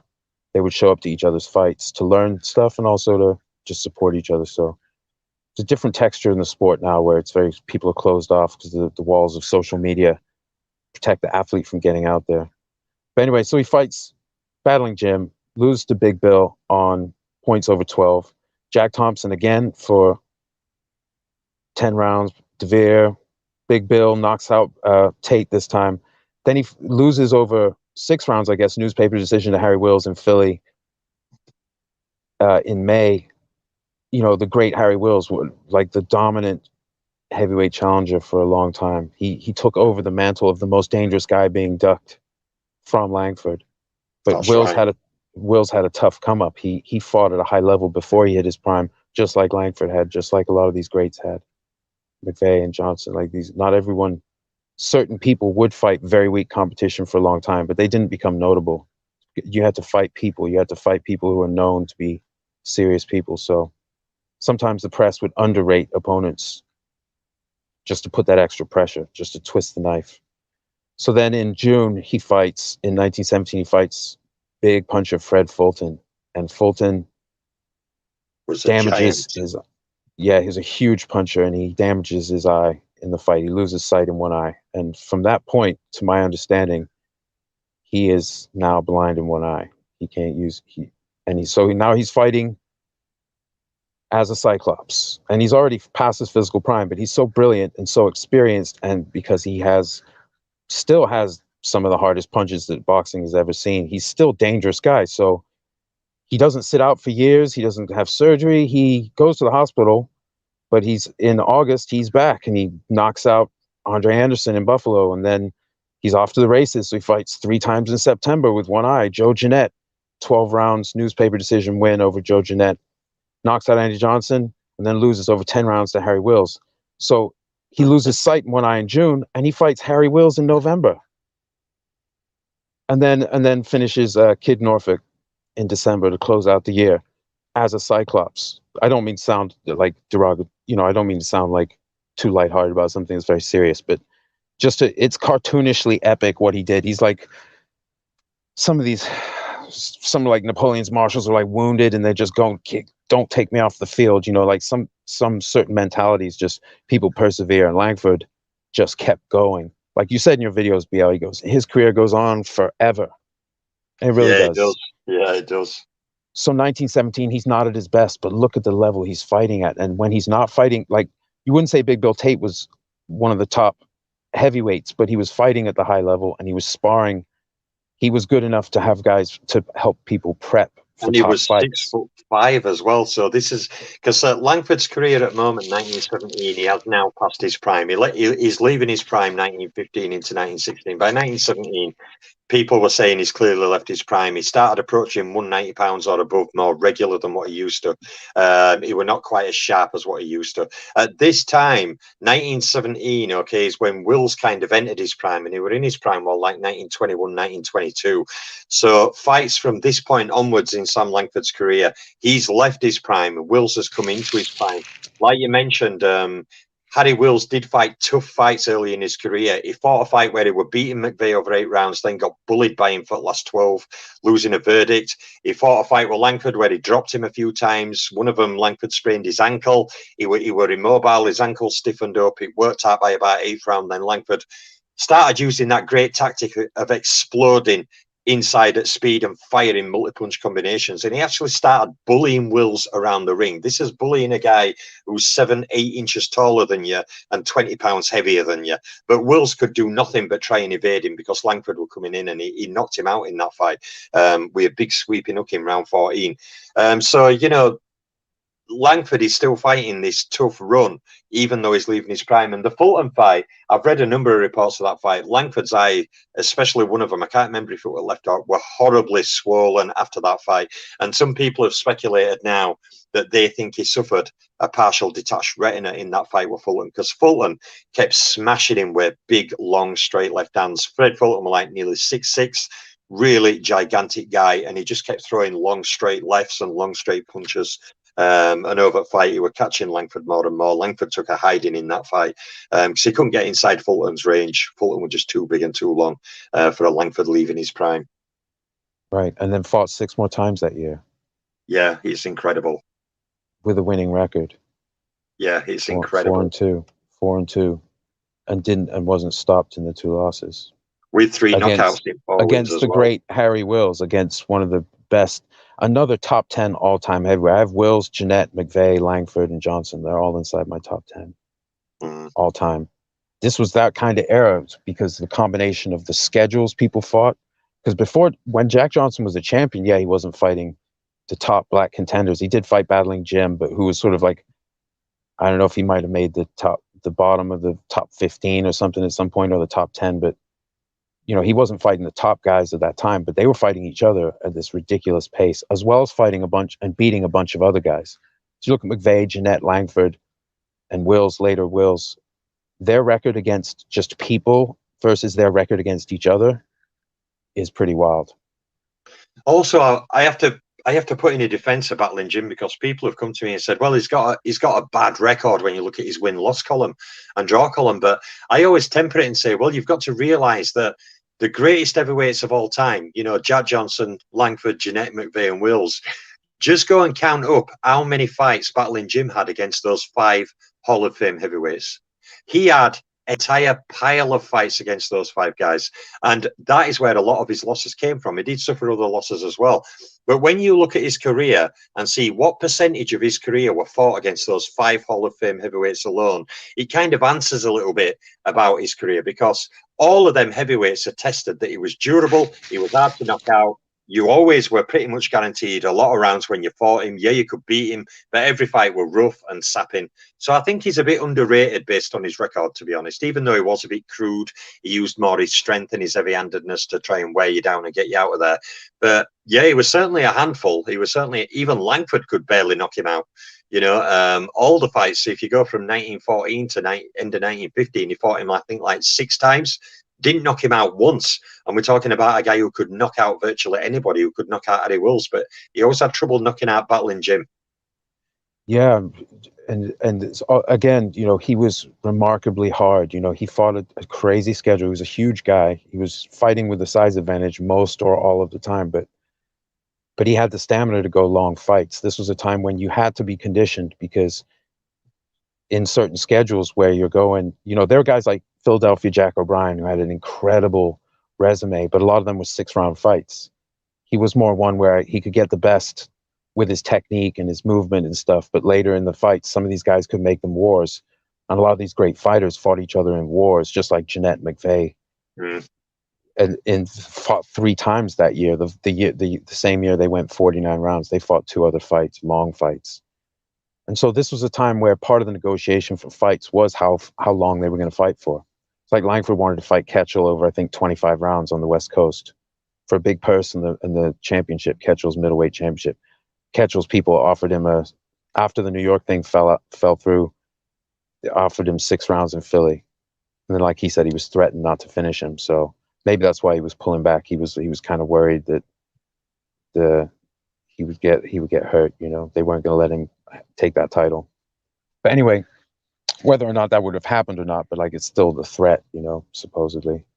So anyway, so he closed out 17 with a knockout of Kid Norfolk, and so it's like he's past his best, but he was so great at his best that he even passed his best, and now with this extra experience, he had a great fighting mind. So his computer is just running on overdrive to compensate that he's now only got one good eye, and he's later in his career he gets cataract in the other eye, and also from the damage he's going blind. He's losing his sight during the fight on ones he's getting hit a lot, and then he gets it back before the next fight. So he went through a lot, but it was all he knew. He wasn't well educated. He just only in fighting. And he did camp work, and he did, you know, exhibitions and things, but it was all fighting related. He was just that guy, you know, a brilliant fighter, a genius in a very unique physique. And also, considering Langford, something else about Langford's knockouts as well. When you look at his knockouts or the fights that go to points, a lot of them over some of his better years, but against those names, Wills, McVeigh, Jeanette, and Battling Jim Johnson. But when you actually look at a lot of his other fights, he's still scoring a high knockout percentage in those fights, even against some great fighters too, like Kid Norfolk, whose pre-rating era videos ready. It will be coming in next 2 or 3 weeks, along with many other videos. But you know, he still had the ability to knock out what you call normal fighters very quickly and very early. The fighters who he struggled more to knock out with can sometimes dilute his knockout record a bit and make you think it's not as good as what it should be. But he fought a lot of tough, durable guys who were hard to knock out. So, you know, with his punch power, you know, often to look at how good of a puncher he is, you look at his other opponents, not the ones he can't knock out, who virtually no one could knock out. You know, that's sometimes why Langford, if he hadn't had so many large fight runs against these really durable fighters, he'd have had an even greater knockout record. Maybe even had the greatest number of knockouts over Billy Bird. You know, you never know. Yeah, and he because he was giving up size a lot, so even if he's the hardest puncher for his weight, when he gets past his prime, you know, he's not as mobile as he used to be. So setting up punches has a lot to do with power. And so when he was less nimble, he wasn't as dangerous. But these guys had to fight him a certain way. If you didn't, you just got knocked out, or you got hammered so hard you'd be just trying to survive, get on your bike and run away. And there was a way to fight him.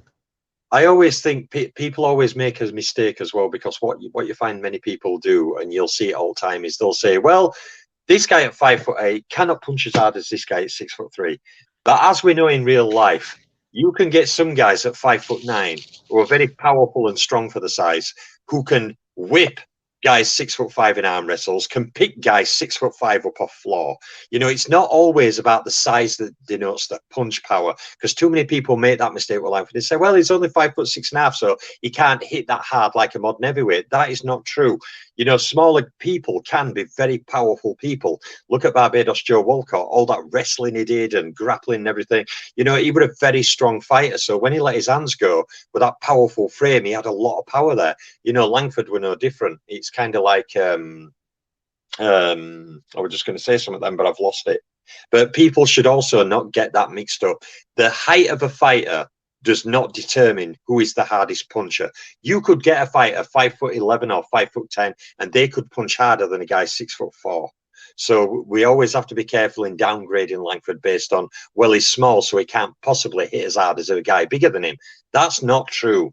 And if people tell you that, they're being fictitious. That is just not true. You can get, I know people smaller than me who are so immensely strong, stronger than me. And I'm quite tall, okay? And I know people shorter than me, and one guy can literally put his arms under me and just pick me up. And he's stronger than me, but I'm taller than him.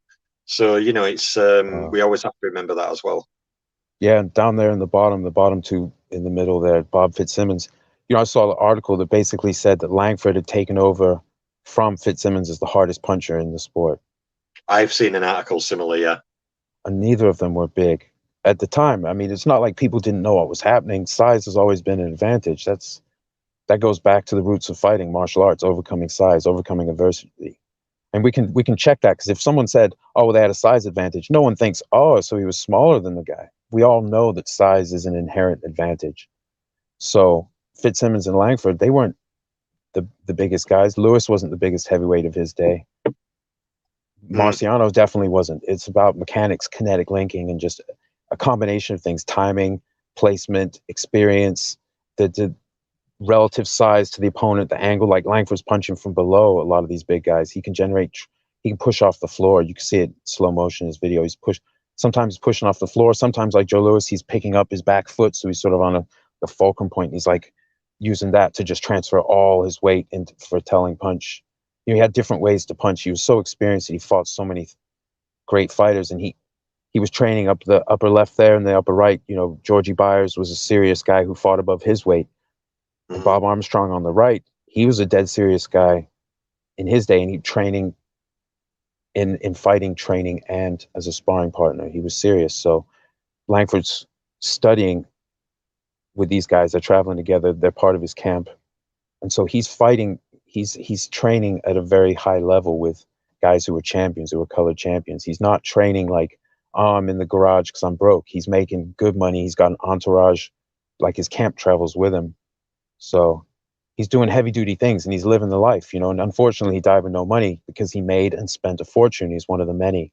He's one of the key examples of someone who made and spent a fortune in their career. He was very generous, and he also lived a high life. He liked flashy suits, custom clothes, and cigars in his drink, and he would treat people. He was very generous. You know, he came from extremely humble beginnings, so he wasn't good with his money. I don't know if for that reason or just a combination of reasons, but but in his day, he was living the high life. He wasn't an underfed guy. He was someone in a position where he could do what he wanted. So he had to try and stay in shape and not overeat. These guys are not malnourished waifs fighting. These are all-time greats, putting in fight camps and fighting a busy schedule and training with other fighters.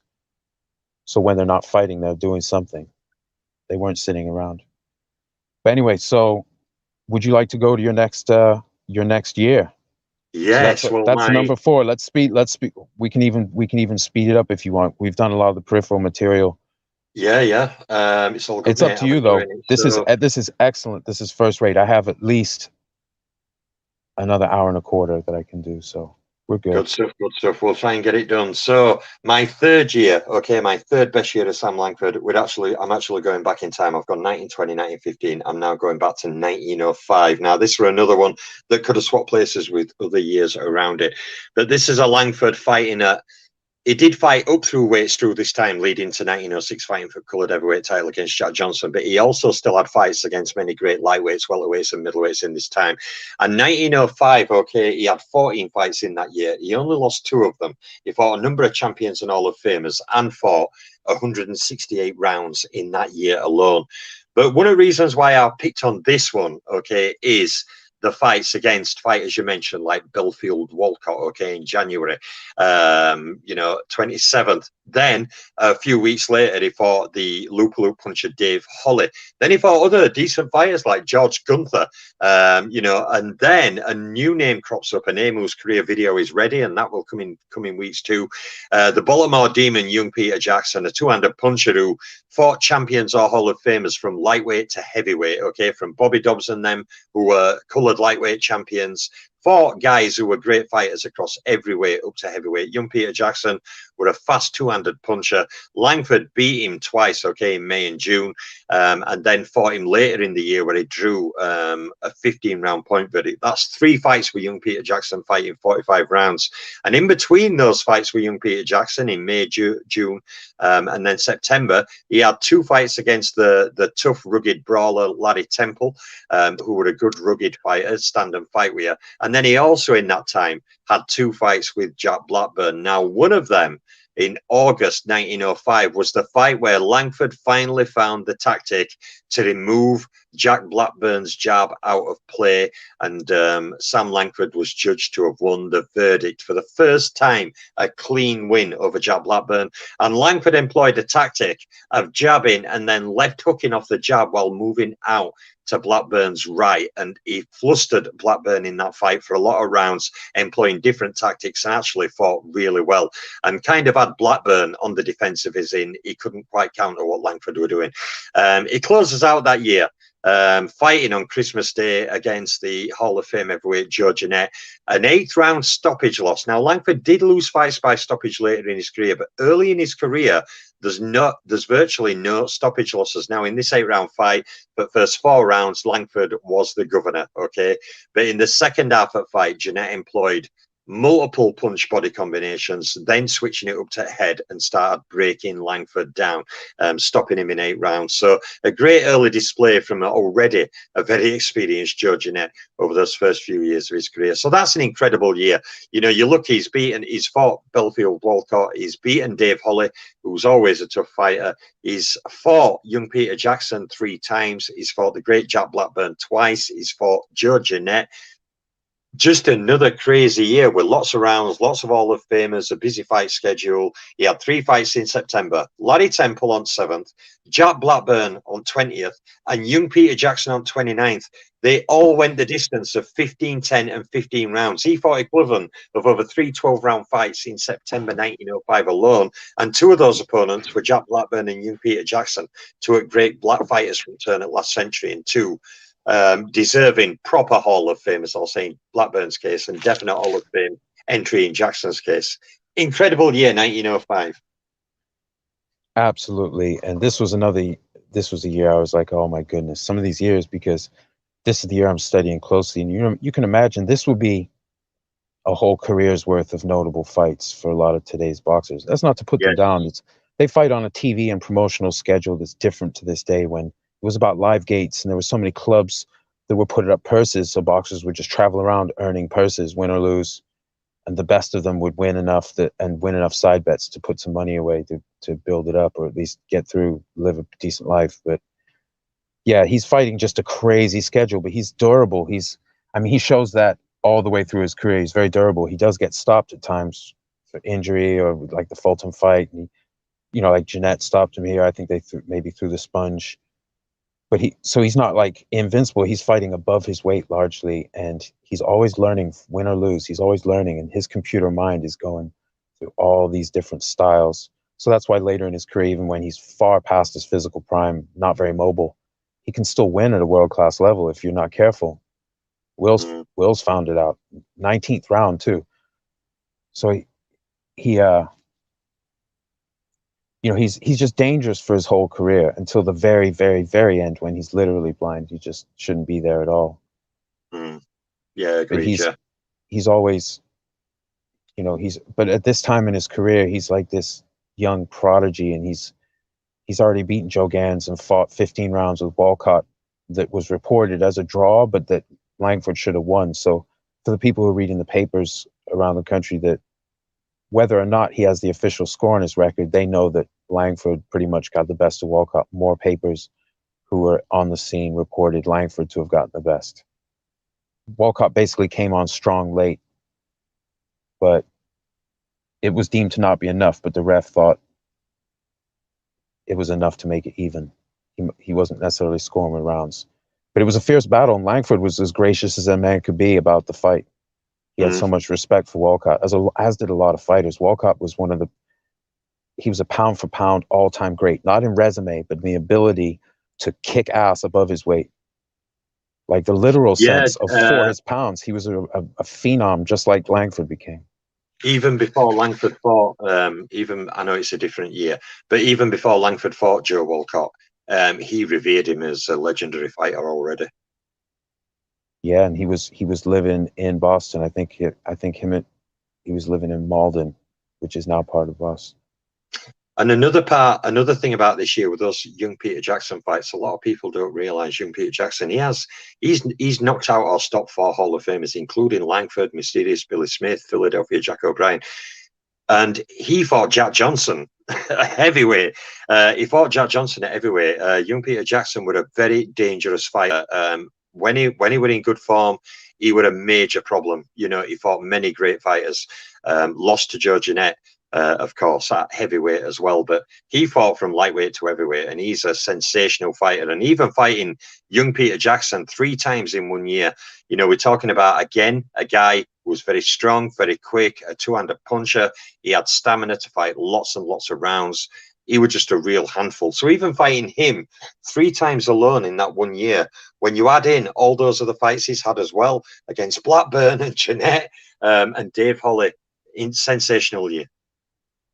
Yeah, and bottom left there's young There Peter he is, Tim Jackson. Tompkins himself. Sim Tompkins. Yeah, young Peter Jackson. And again, so yeah.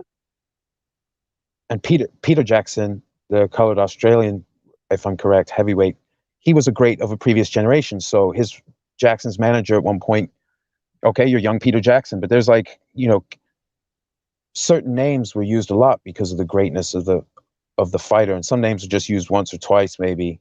But some of these fighters aren't remembered, but there are legitimately great fighters that fought under the same name. Yeah, like Jack Jersey Dempsey. Joe Walcott, taking his name from the Barbados Demon, Joe Walcott himself. That's right. Yeah, and this is another case of that where young Peter Jackson fought a ridiculous schedule. He fought like many of the powerful fighters of his time, especially the black fighters.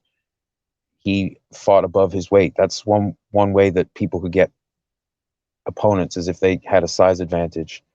And sometimes if they thought they could be carried. Like Langford was willing for the promoters to not smash a guy instantly. There's talk of that from promoters and from him. You know, but he said he never had an agreement with a fighter, but he made some agreements with himself. That's how he put it. So he carried people for keeping hay in the barn. I think that was one of the terms. You know, he's got to keep fights coming because a lot of guys won't fight him. So these regular customers, he didn't always put the full thing on him. Like with Jim Flynn, he destroyed Jim Flynn. I think it was in 2008. The next time they fought in early 1910, it went the distance, and Flynn was deemed to have gotten the best of it. He used a lot of grappling. He had a size advantage, I think about 15 pounds. And he used that size, but people weren't sure in the papers. They weren't sure if Langford just carried him so that they could have a big fight. And then they did have a big fight, and Langford beat him up in 8. I think it was 8 rounds. And some of that Jim Flynn fight, that third one, is on YouTube. But again, it's not all of the fight. It's not 8 rounds. But Langford, because of his build, he could just push off with one hand and smack you with the other. Or he could hold you with one hand with his long arms, and his head's down low, so his head's in your chest. You can't necessarily punch him very easily with any kind of torque, and he can punch you sometimes in the kidneys and in the body at will with his long, extremely powerful arms. And he had technique, but he was also an arm puncher. So if he was still dangerous from any position. And I see reports of that where people praise him, like he could punch from any angle, in any position. He could always be dangerous. So you had to be on your you have to be on your best behavior because you get caught. And he showed that way late into his career. Guys who I weren't think on it his was. I think it was the Jim Flynn fight. I think in was it 1910 March where Langford saw that newspaper writer who were professing Jim Flynn were going to be next heavyweight champion at world, and Langford said, "Hey, Mister So and So, here's your champion," and clobbers him and knocks him through ropes. And he actually later Jim Flynn landed in a heap on the reporter's feet, kind of half on reporter. But Langford waited while he were on ropes above the reporter and then leapt in with a shot and knocked him clean through ropes. He said, "Oh, so and so, here comes your champion," and laces him out at ring. Just one of those comical stories you get from time about him. Yeah, and I read a report that, or I think it was in Clay Moyle's excellent book, which I would recommend everyone to get if you ever buy anything boxing related. Buy Clay Moyle's book on Sam Langford. It really is quite a read because he was an entertaining character. Langford wasn't he wasn't a good. He was a very serious person in the ring, but he didn't carry himself. He was quite affable and flamboyant. He was dressed in very over the top, expensive clothing. So he Always with was a smile on his face. Outside right. that ring, he always had a smile on his face. That's right. And he really did get it out in the ring. And he came from a hard life. He was doing manual labor in his early teens. And he worked his way down. And then by his mid to late teens, he's fighting and manual labor. And then he goes full-time fighting in '03. And it's just ridiculous. And then he just burns an insane career until 1924, I think was it 24 his last busy year? Yes, I believe it was, yeah, 1924, yeah. 1925, I think he only had about 7 fights. Yeah, Six so fights, seven he fights. never he never had only about see that's the standard only about Yeah, but only about 7 fights. Yeah, it yeah, sounds crazy, doesn't it? Only right. 7 fights that year. So here's Langford up in the this is from a slide I had from 1911. I'm not saying I'm bringing this year up. I think I had that already, but there he is in the middle with his long black cigars and in the tuxedo, living the life in Australia. And that was uncovered recently. Someone posted on one of the Reddit forums. They found these in a box of like flyers and things. So they posted this photo on. So and then there's a cigarette card, Bill Lang. But in the bottom left there, you can see Langford. This is before his 1911 fight with Bill Lang. That's him playing around, letting the little kid batter him around in the ring.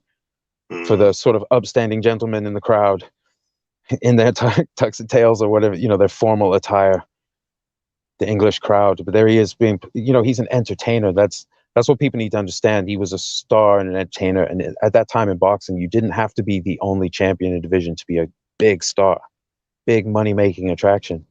So Yeah, it has to be said in regards to that, Langford, Jeanette, and McVeigh, they were huge stars in Paris. They were well sought after in Paris. There were always fight offers coming over from Paris. They offered Jack Johnson fights in Paris against any of three of them, and the fought there, the big fight to finish Jeanette McVeigh 49 rounds. That, of course, were at the Cirque de Paris. So yeah, they were also very famous in Paris. Yeah, there you are, Sam McVeigh, the idol of Paris. So these guys were revered more in Europe by many than what they were in the United States, where they actually came from. And likewise in Australia, Langford and McVeigh after 1912 built a solid reputation as outstanding fighters, to people who journeyed to see them. It is a shame that Jeanette didn't go over there, and it's a shame that Johnson didn't accept fights over there in 1912. It could have been one of the greatest years in boxing history if Johnson and Jeanette had been over there, and then heavyweight titles started being swapped around by winners. They could have had a monumental year. But yeah, they were certainly famous all over the world. And Langford, well, McVeigh, funnily enough, became quite popular in Cuba, of all places. This were pre-communism, of course. Langford, very well known in Panama. He held Panamanian heavyweight title for a while. I believe he held a Mexican heavyweight title of some kind or other. So yeah, they were certainly well travelled and well respected in many parts of the world. It's funny, people say, well, boxers back then didn't travel like they do now, but actually, when you look at where fighters fight now, they're generally fighting less countries than these guys did, even though these guys had to travel way longer and take much harder journeys than these guys do now. You can get anywhere in the world in 26 hours on a plane. To get to Australia, you were like 3 or 4 weeks on a steamship. So it was a bit different. But certainly, yeah, they were well travelled and well respected in many places. Yeah, good point. Scrap, baby Joe Gans, Italian Joe Gans. Joe And Gans is one of Allentown the Joe Gans. Allentown Joe Gans, another one. exactly there, and I'm sure there's been a young, probably a kid Joe Gans and young Joe Gans that maybe didn't make it that aren't remembered the same. There are a lot of names that, like, there are lots of Griffos, but there's some great ones, multiple great ones. Hey, what's up, Rodolfo? Yard work. Yes, that There's sounds awesome. there's young Jack Johnson. Um, Jack Chase used the name Young Joe Louis earlier in his career. There's many instances like that. Yeah, it's a good respect paid by these fighters to other fighters in many cases. We had Topeka, were it Topeka Jack Johnson? Were it Topeka Jack Johnson? I'm trying to recall. And But there's a yeah, young Jack Johnson. There was a New York Jack Johnson, I think. There's also a New York Jack O'Brien, as distinct from Philadelphia Jack O'Brien, who in their careers overlapped. They were like, well, I'm New York Jack O'Brien. I don't know if his name was Jack O'Brien or not. I've Doesn't have never to be at that seen time. I've never seen anyone emulate the young Sam Langford. Maybe the people would think that's going to be too far for a fighter who were Yeah, massively revered in his time. well, right. And him, then in a couple decades following, you'd have to be pretty good. Otherwise, you'd probably get mocked for trying to take that name Yeah, and because he was so also revered. also in the 30s there was another young Peter Jackson. Many people see young Peter Jackson, but there was another one in the 30s, lightweight and welterweight fighter. He was a very good fighter as well, but so yeah, it happens a lot in boxing history for sure. That's fascinating. So, do you anything else to say about this astounding 1905 career?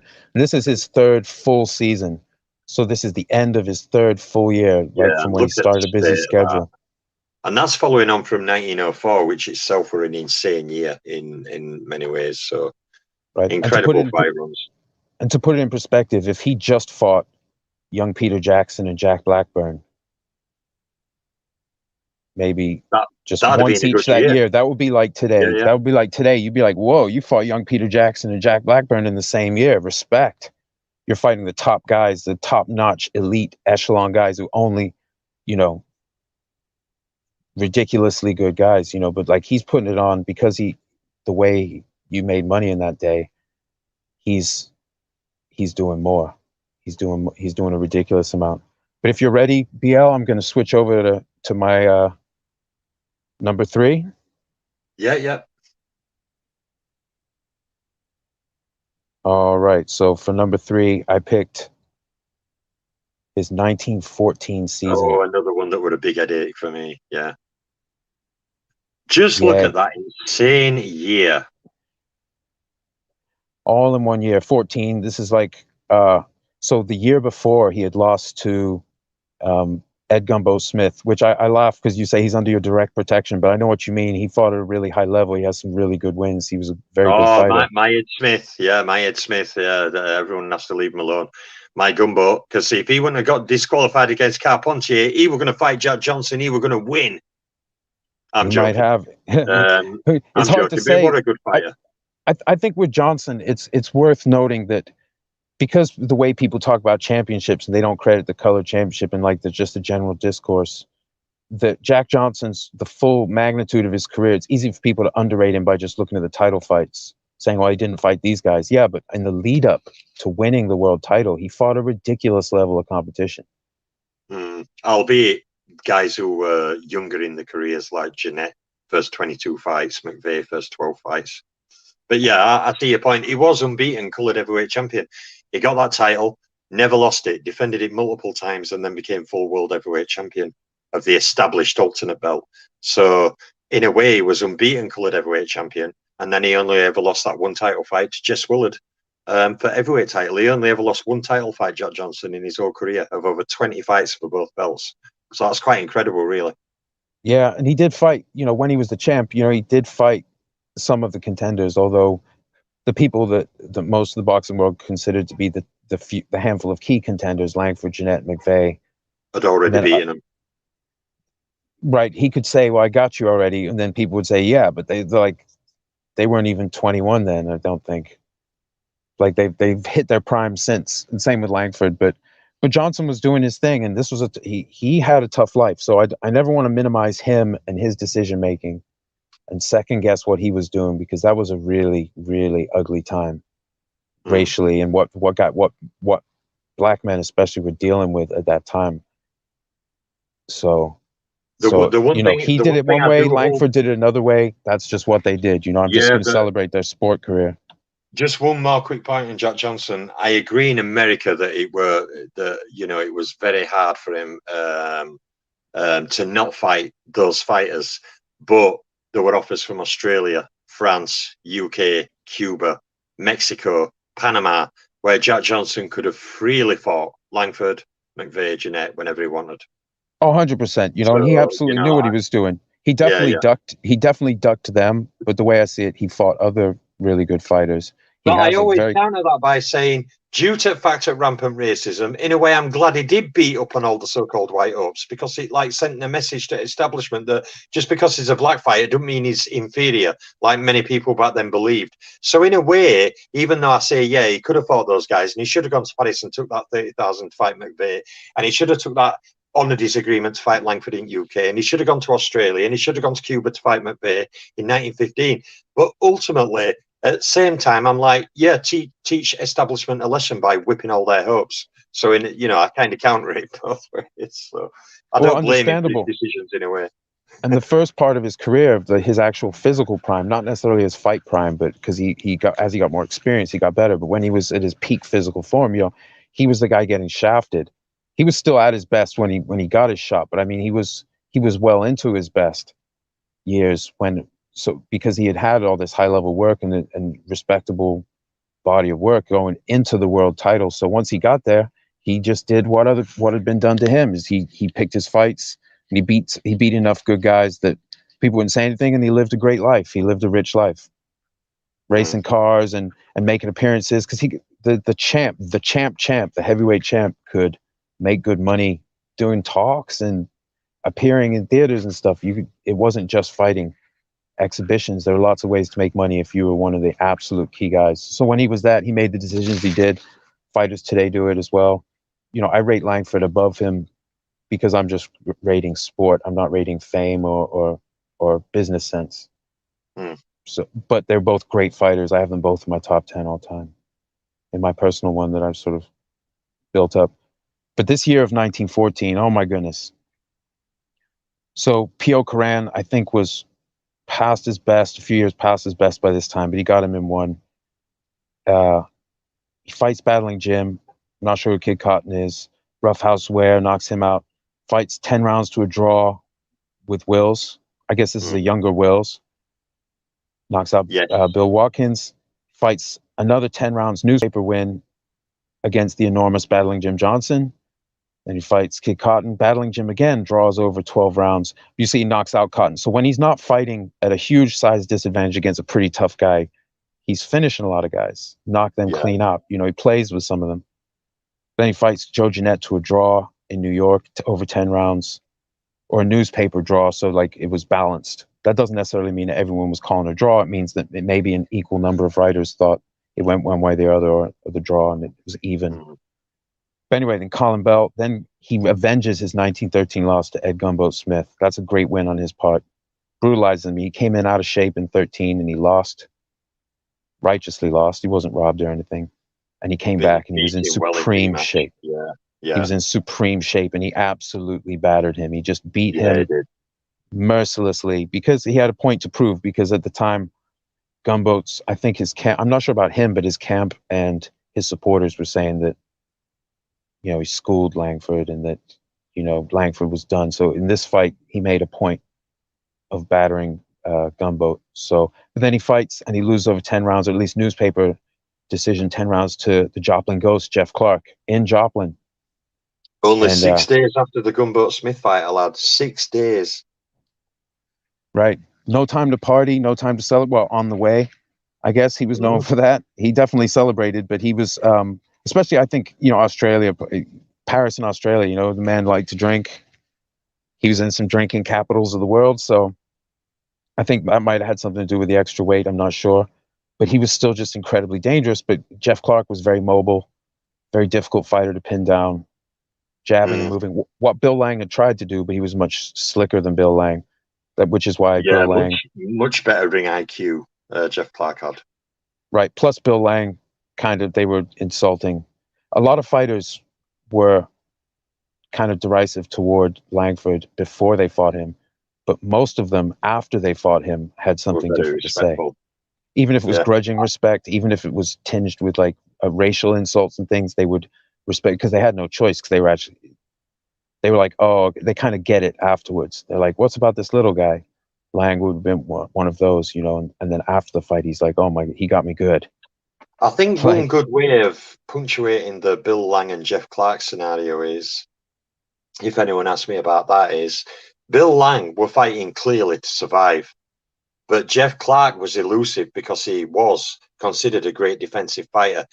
That was his game plan. He wasn't fighting to survive. It was a game plan to offset the opponent. So, also boxing fans have to remember that Jeff Clark and Bill Lang may have moved backwards, but Jeff Clark was doing it as part of his defensive technique to maintain a range, to be elusive, whereas Bill Lang were doing it out of terror, to survive and not get hit by them bombs he'd seen Langford depositing people we inspired in. So, yeah, it's just an interesting point about the difference between mentalities as well as some of these fighters. Jeff Clark were a major, major fighter. He could come forward and attack you. Very quick hands. He were dangerous, but he were also a good defensive fighter. As he attested when he went 20 rounds with Wills, and everybody were amazed he lost at 20 rounds. This were Wills in the peak of his prime. He threw kitchen sink at him. He couldn't get him out of there. Had trouble landing punches on his chin. So, a loss to Jeff Clark to me is not even a detrimental thing. Jeff Clark was an excellent fighter and should be in the Hall of Fame himself. yeah, the rounds that Jeff Clark spent in the ring with all-time greats, Hall of Famers, and even powerful fighters that are perhaps wrongfully not in the Hall is crazy. Jeff Clark had a really ridiculous career. It's in the manner of guys like Langford. Langford sometimes stands out because he did it for so long, so busily, at such a high level. Other guys have different variations on that same theme. These guys had a lot of fights in this time. Look at his record. He's not the only guy having this many fights in boxing, or even in his weight class. Although he might be among the most busy because he was a phenom in that manner. But there was lots of guys who have a bunch of fights in the same year because the contenders would often be doing a lot more than the champs. Ideally, champs would still fight at the highest level or exhibitions in between, or at least fight. But a lot of champs are inactive. A lot of the heavyweight champs weren't busy champs. Burns, I think, was pretty busy. Johnson started busy and then trailed off. Willard wasn't busy. Dempsey wasn't busy. Joe Louis was busy and Ali was busy. Credit to those guys. For heavyweight champs who pack it in, who still keep a crazy schedule. But a lot of people just trail off. It's just how it goes. Maybe if Langford made a lot more money, he would have trailed off. But as it is, he did this ridiculous body of work. Plus, I think he just liked to fight. It was his expression. So he closes out the year with a win over the great Harry Wills. 14th round, if I got everything right, in California. That's a huge win against a top guy and a future just all-time great heavyweight. And Wills became a guy who was ducked, incredibly so. Famously so. Like, there was enormous pressure, but it just never happened. They just didn't want the fight. They didn't want to give him a shot. Wills was very long, with a long reach. Apologies. Oh yeah, you got cut off. I got you. Yeah, sorry, I got dropped off. I dropped off by accident. My apologies. Quite all right. So anyway, yeah. So he beats Wills. He finishes Wills. That's a great win. And I just felt like overall, when you look at how many fights he had, and the fact that he's 1913 that I saw was the first year with the first gunboat fight where he came. Like 1913 was the first year where he came in out of shape sometimes. So this is normally when a fighter would trail off and fight less or lose more. And he's just still keeping a crazy, crazy schedule and fighting and mostly winning and drawing. So that shows you how good Jeff Clark is, that he could like outpoint him and keep it on the move and be evasive. But there are other great fighters, great movers. Like one aspect of Ali's game, if he wanted to just dance away and jab your face, if you didn't have an answer for it and he felt like just being boring and just doing that thing, he probably could have to most of those guys.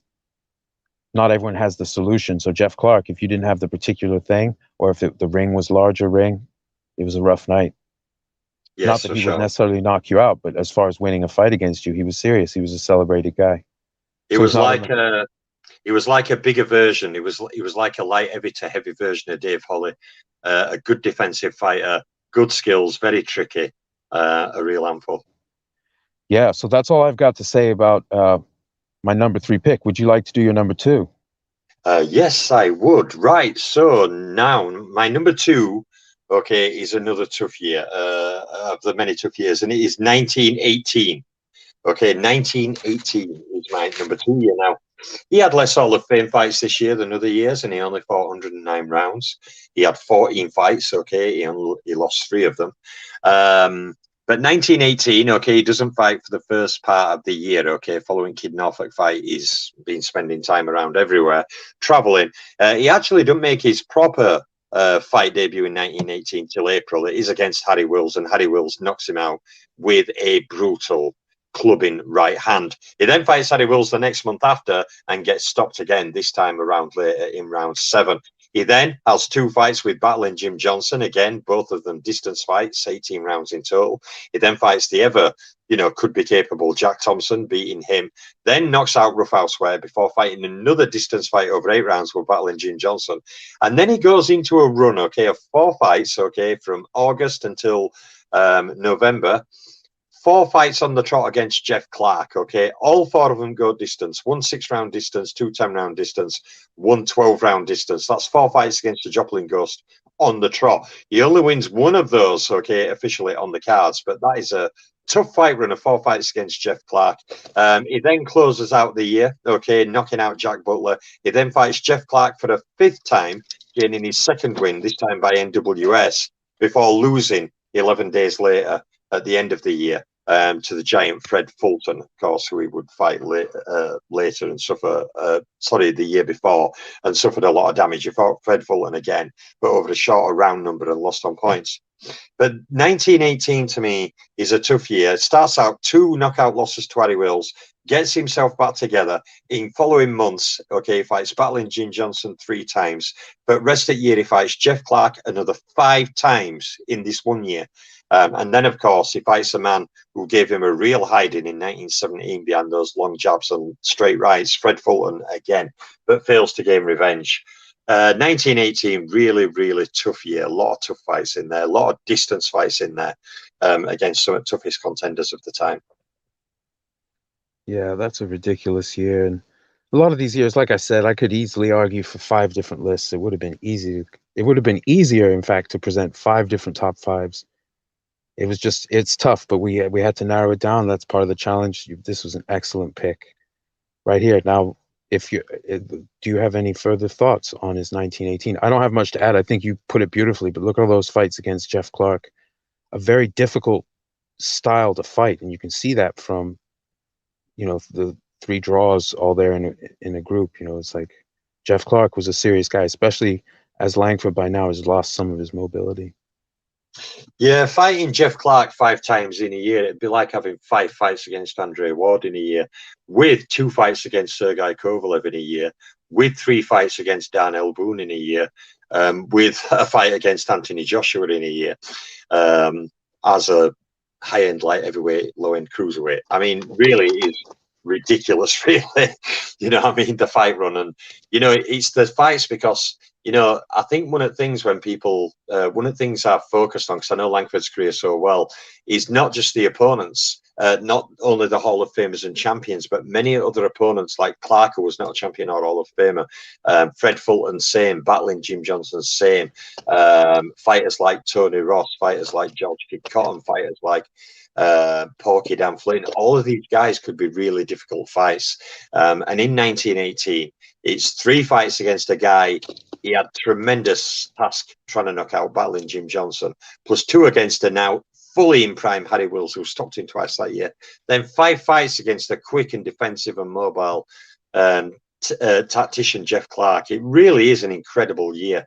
Culminated by that 6'6" mountain who beat his eye to a pulp the year before. It shows that even now, a few years after end of his prime, he's still mixing in that high company. He's getting more indifferent results against them, but he's still also getting many wins in there as well. But that is a tough year. Tough year. Yeah, that's ridiculous. And as so many of his years are, but especially, because as he's getting older, he's the overlap between the highest levels of competition and him leaving his prime, there's a lot of overlap. So as he gets older and older, and you realize the results he's still getting, And largely. the incredible thing is as well, it's kind of similar to what we've mentioned. You know, he fought battling Jim Johnson 8 rounds on August 5th. Then he fought a 6 round decision win over Jack Thompson the following day. Then 13 days later, he goes 9 rounds in knocking out Roughhouse Ware. Then only 3 days later, he fights battling Jim Johnson and goes distance of 8 rounds. December, you know, he fights Jack Butler, knocks him out in 5 rounds on December 12th. Then only 4 days later, he fights Jeff Clark in a decision fight. Then only 11 days later, fights the 6'6" puncher Fred Fulton. You know, this is something that many fighters back in this time did, you know, whether it be Britain or Kid Lewis or, Dundee, Langford. Many fighters fought these stupid fight runs. And I think not enough people give enough credit to the non-Hall of Famers they fought, who could themselves be very difficult fights. But the fact these guys could have fights so close together, go the distance in an 8 or 10 round fight, then 3 or 4 days later fight another 10 round fight and go distance against another tough opponent. You know, that's why, to people who say, oh, fighters now are much better and stronger, I'm like, well, why can't they fight more regular then if they're better than fighters were back then? You know, why can't they fight at least once a month? You know, Yeah, I think people incredible underrate fight it runs. Yeah. because this was a time when the not a monopoly, but like the portion of the toughest people who are athletic that were in boxing, as opposed to now when they go to a lot of other sports for more money and less pain, is different in this time. So these people, someone like battling Jim, he's an inordinately tough person. He's not just like today where everyone's tough to get in there, but and he's huge. So some people are there's a certain way you have to face them, or it's a really bad day. And that's Mm, how records are built. For people who can't always win it, or even sometimes ever win at the highest levels, that's how records are built. You beat everyone else though, and come up, mm. and then you come up, you find your ceiling. And but certain guys could break over that and could get these great wins, even past their best, even at a crazy schedule past their best. Langford was capable of this. He was always Also, as dangerous. well, and another point I'll make, James Toney, James Toney's a great fighter. We all know what a great technician he was, and he was tough, and he was so skilled. He was like an old school pro. But James Toney, way after his prime, fought dour opposition. Sam Langford is now past his prime, and he's still fighting prime heavyweights, way bigger than himself. He's still fighting defensive masters. You know, a bit like Emil Griffith and Hazard Charles. Sam Langford, like those two guys, even past his prime, was still capable of fighting and or beating top level rated fighters. You know, he could lose to the more top rated fighters, but still beat other top 10 heavyweights of the time, still scoring wins, just like Ezard Charles and Emil Griffith would later on. Even past their primes, they could still fight now Hall of Famers and beat them on a good day, lose to them on an average day, because they were past the prime and they weren't quite as good. But yeah, Langford also mirrored that. To say he's a few years past his prime and he's fighting this level of opposition year on year is insane. Yeah, I mean he's been fighting with one eye since the year before, mid year. So this is all done under tremendous physical adversity as far as fighting talented people. But you can see, like, from his results, like, he's still a top guy, even though other people might have better records or be fighting. I mean, he's still fighting tremendous record at the highest level with other stuff in between. I mean, traveling around, like, these aren't all in the same place. Fights Atlanta, then he's over to Philly, and then I'm not sure where he fought Clark, and then he's in Tulsa and St. Louis. Then he's back to Lowell, Massachusetts, which is on the periphery of the Boston Metro, like a industrial town. Mm, Atlanta, Philly, somewhere in Illinois, Memphis, back in Illinois. I mean, he's moving around doing this. And mm. so he's doing that. So he's not like, oh, I lived in the same gym for 2.5 months to get ready for this fight and stuff. He's on the road. He's moving around. He's enjoying himself. He's a very social person, but he's just doing a crazy schedule by today's standards. It's hard to overstate how busy and how high level his career was. And Mm. most of these years we've mentioned, maybe all of them would be a respectable body of work for a whole career today. if you add 15 unnotable opponents and then one of his best years at the end of it, that's a respectable career. Yes, indeed. His year to year looks like a lot of powerful careers, because just how many times he was fighting the best, it was just how the sport was structured allowed it. But I don't penalize him for that. In his time, you made the way to make money was fight a lot, because I'm only judging about did they fight a lot or not. Other years we've covered, 1914, 1915, and a year to come, to me, one of the most insane years in boxing history. Not in terms of size, but for other things we'll go through. I won't mention it yet. I won't spoil it, but we've covered 1914, 1915, 1918. Didn't you bring up with 1917? I have to do. Yes, But it's your number two, isn't it? It's your number I two had anyway. So. 1917 in fourth. So Yeah. my number two we've already covered. This was one of our. We only had two overlaps, to my understanding, and one of them was Oh, yes, 1915. 1915. Yeah, my number four. Yeah, the tough year. Because of fighting with a Look at size that year. disadvantage. That is stupid. It is Yeah, insane opposition. and traveling around, fighting Porky Dan in Montreal, and he's fighting in Brooklyn, and then Boston, and then 3 fights in Denver, and back to New York. And just the level we already went through in detail, just how astounding. I think that photo might actually be from 1916. Yeah, he's fighting Harry Wills there, I believe. I believe it's the fight at the end of the year, yeah, against Harry Wills, if I recall. Yeah, the photos I've been putting on the right side of these slides are usually within a year or two, maybe with one exception, but they're generally from around that time. Yeah, I can tell that's Harry Wills. And also, if you look to viewers, if you look at Langford's leg, where his left leg, where it's bent at the knee, and look at Wills's left leg next to it, look how much bigger Wills's legs are. He was a giant. But also Langford there, if you look at his midriff, he was quite heavy, if I remember, for this fight, compared to his fight weights between 1912, 1914, 50, early 1915. He was a bit heavy. But Wills were a major proposition. Just look how long Will's arms are. He's extending his arms trying to hold Langford off at range to gain room to punch. Yeah, incredible. I think it doesn't format properly. No, that's not it either. I thought I had a picture. I might have deleted it. I had a picture of Wills, and he's standing next to two of the fighters from the smaller weight classes. And it's absurd how big he is. No, I must have removed it. So anyway, we went through to my number two. Now we picked the same. The only one we picked the same in our countdown was the number 1 year. And for anyone who knows Langford, shout out to Scrapbook. He certainly knows it. And a lot of us know it, that, among his career, like you could argue that Harry Greb's 1919 was the most epic single year in boxing history. But the toughest year relative to size, and Greb was giving up size during that year at the highest levels in a lot of those fights. But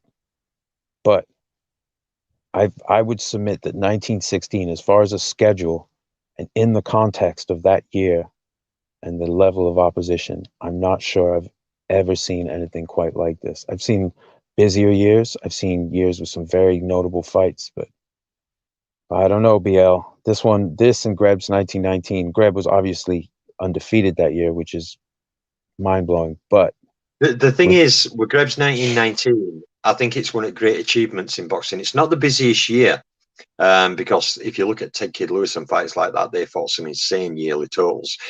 It's more famous for Greg going unbeaten that year, and he did fight Leo Hook 3 times, and he did beat Mike Gibbons, avenging that defeat.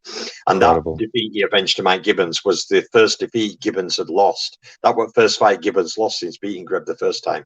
So it's a great year for a number of things, but I don't even necessarily think it's Greb's best year.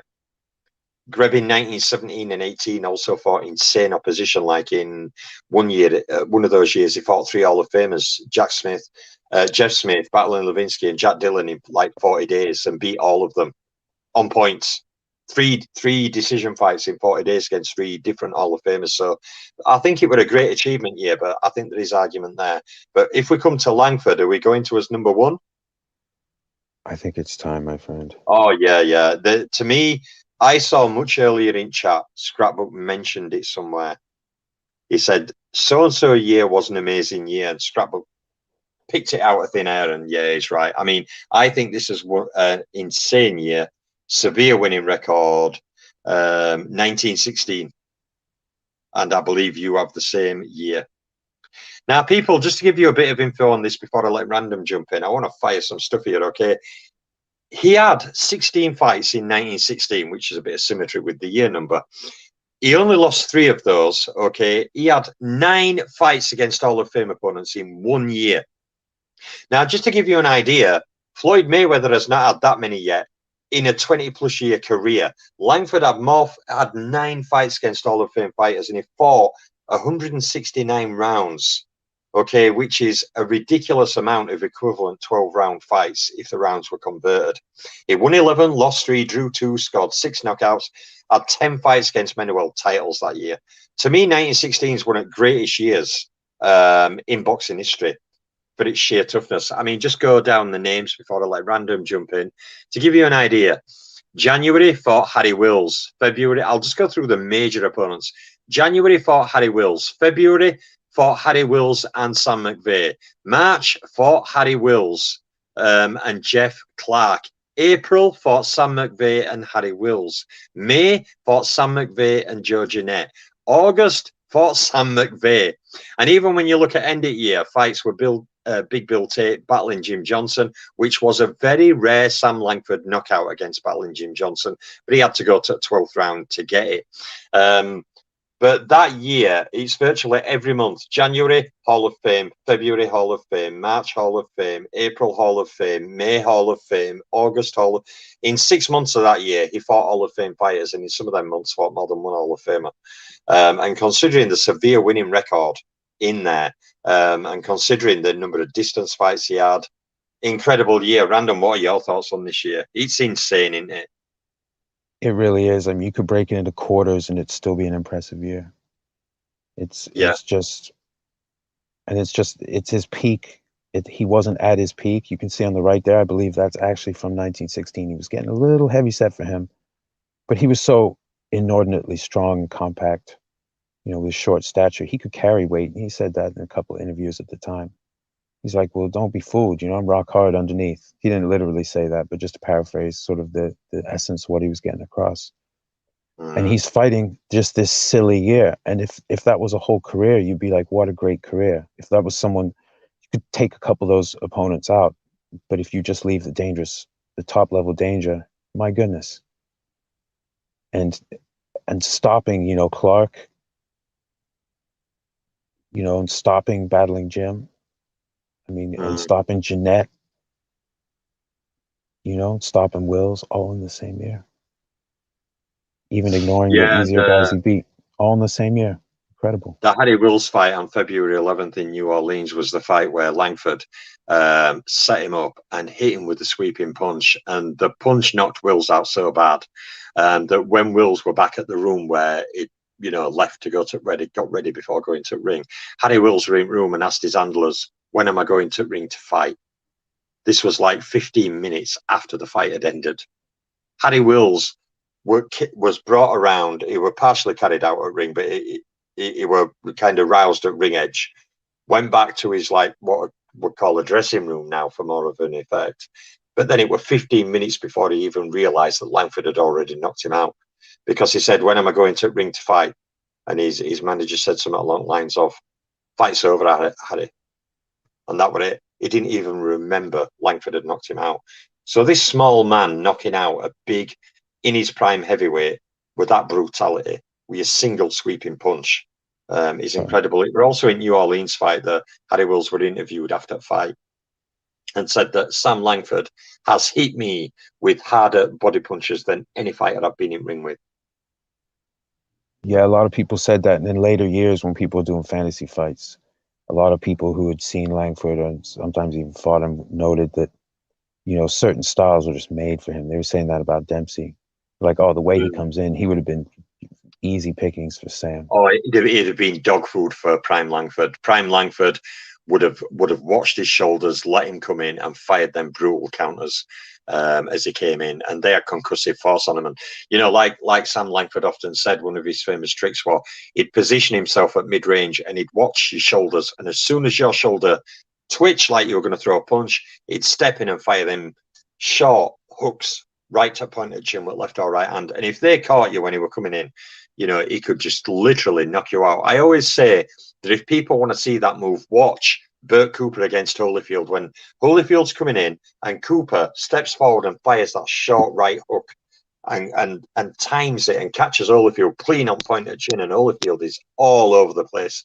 That is a move very similar to what Langford employed to knock out big men, because as Langford said, I'm much quicker than them on my feet, and I'm much quicker than them with reflexes because I'm naturally a smaller man. So he could explode inside at speed faster than most heavyweights, and therefore he'd time them brutal knockout punches. And, you know, Harry Wills and many others, you know, Tiger Flowers, many others fell victim to them brutal one-punch knockouts.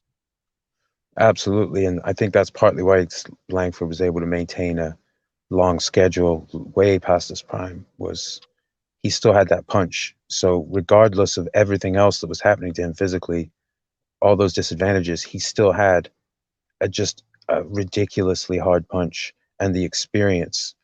So yeah, he's got limited eyesight, but he's still him. And so to punch him, he has long arms. He's just set low. So to punch him, he kind of knows roughly where your parts are.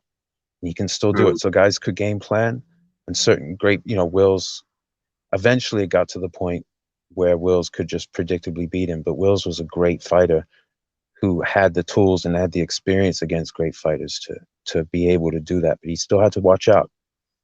Langford was always dangerous to the end because he could always punch real hard. So yeah, this year is something else.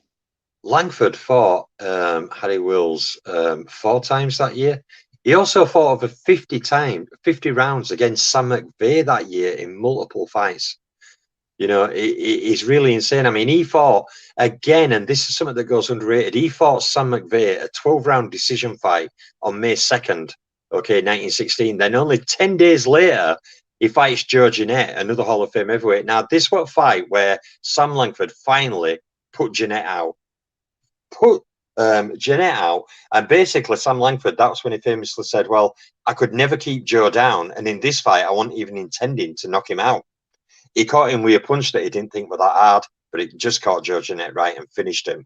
And Langford apparently was shocked after the fight that he'd even kept Jeanette down, which was almost impossible to do. Even later in Jeanette's career, it was almost impossible to keep him down. But yeah, just an insane year. You know, knockout wins over Jeanette, knockout win over Jeanette, and knockout win over Wills. He also lost a few times to Harry Wills that year. You know, the win over McVeigh, the draw with McVeigh, you know, well, 2 draws were McVeigh. Just an insane year. 9 Hall of Fame fights in 1 year. Plus other fights in there with tough competitors like battling Jim Johnson. Even Bob DeVere were no pushover. Many of these guys were not pushovers. They were actually decent fighters, but that is one of the best years I've seen. I actually say with Sam Langford, if you go from 1914 to end of 1918, I would, except for maybe 1 or 2 fighters, I would find it hard to find any fighter who fights a tougher schedule of fights in a 4-year period in all boxing history as Langford from 1915 to end of 1918.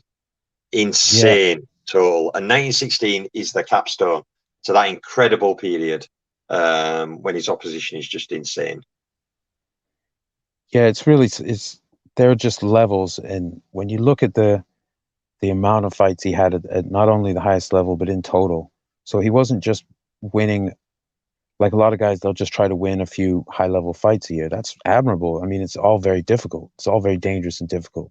So I always support fighters getting the money, although it takes so long. It would be more exciting if they were quicker about figuring out the money, but these days. But at this time, you know, they got it done, you know, so fights could come together very quickly. They'd schedule them out ahead of time. You know, unless something happened, you had to pull out. You knew you were going into this series of fights. So they had to be very good to not get just so dinged up that they couldn't compete. But it didn't mean they were taking it easy. It meant they were trying extremely hard to put it on the other guy and not get hit and not get hit. So I will say as well, I'll add another point on this. He did have at one point 5 fights against Hall of Fame opponents on the trot. Okay, Sam McVeigh, Harry Wills, Sam McVeigh, Joe Jeanette, and Sam McVeigh. But when you had Jeff Clark, a knockout win over Jeff Clark in March, ahead of that, that is a 6-fight run of Jeff Clark, McVeigh, Wills, McVeigh, Jeanette, and McVeigh.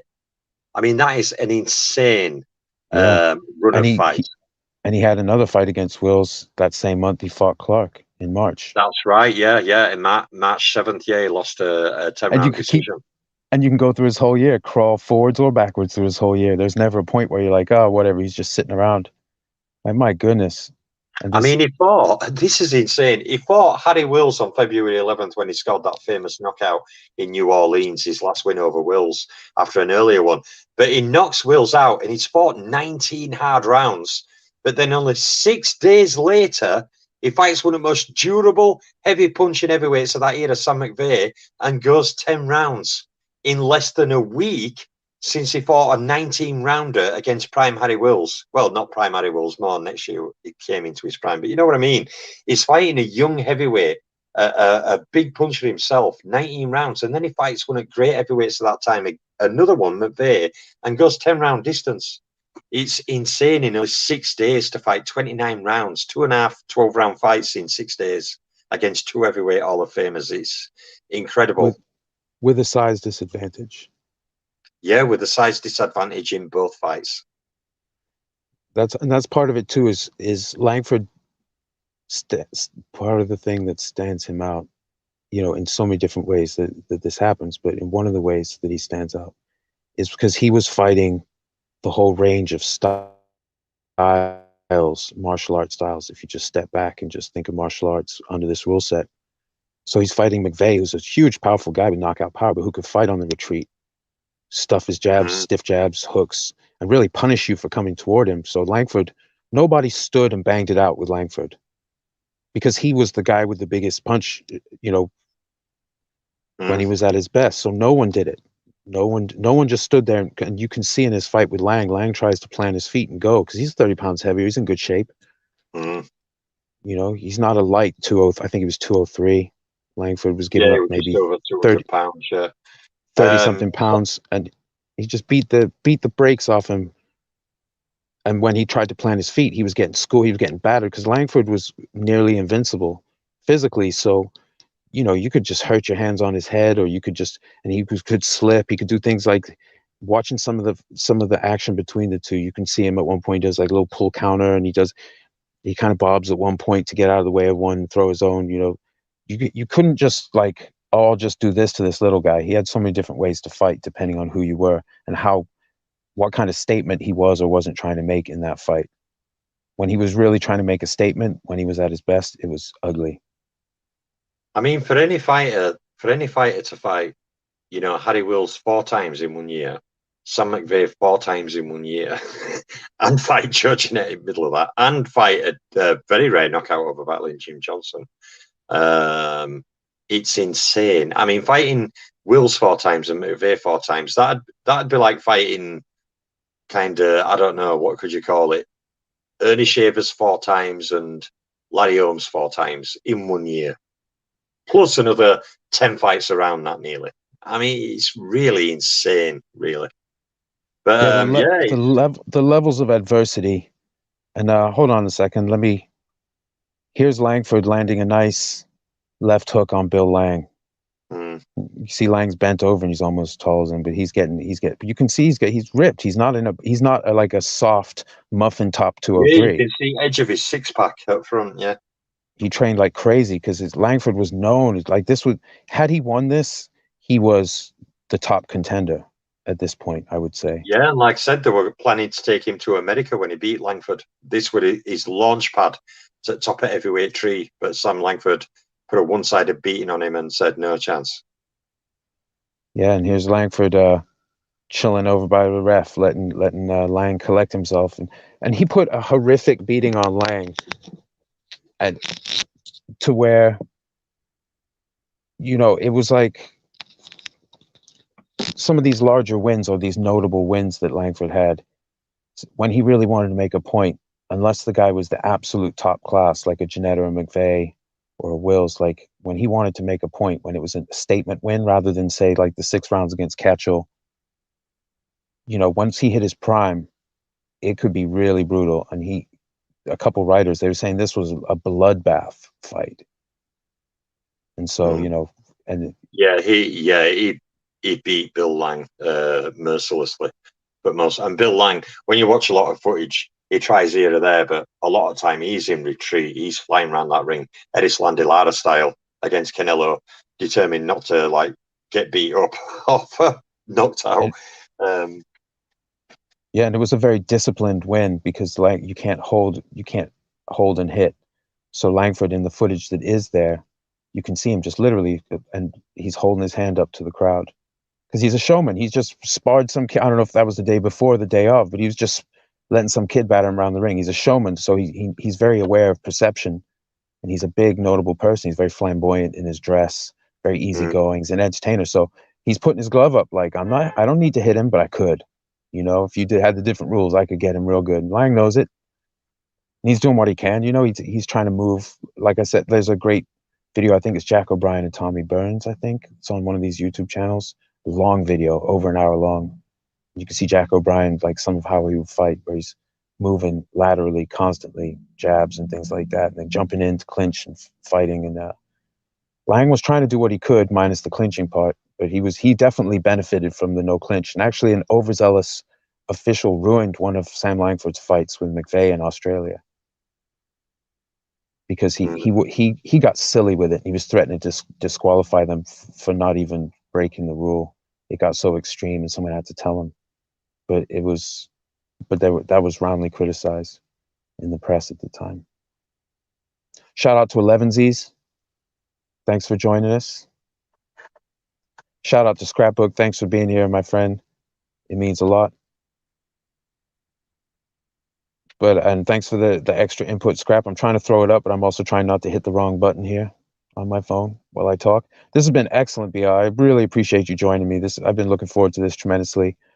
And even on mobile, it's no problem. It's like I say, one of my favorite topics, and you know, I think these old fighters' careers definitely need highlighting. And two other things for me. One is it's one of my favorite topics, as you know, and B, I've never quite done a 5 best years on any fighter before. So for me, it was a great suggestion by you because it's something new for me. I've never really done it before.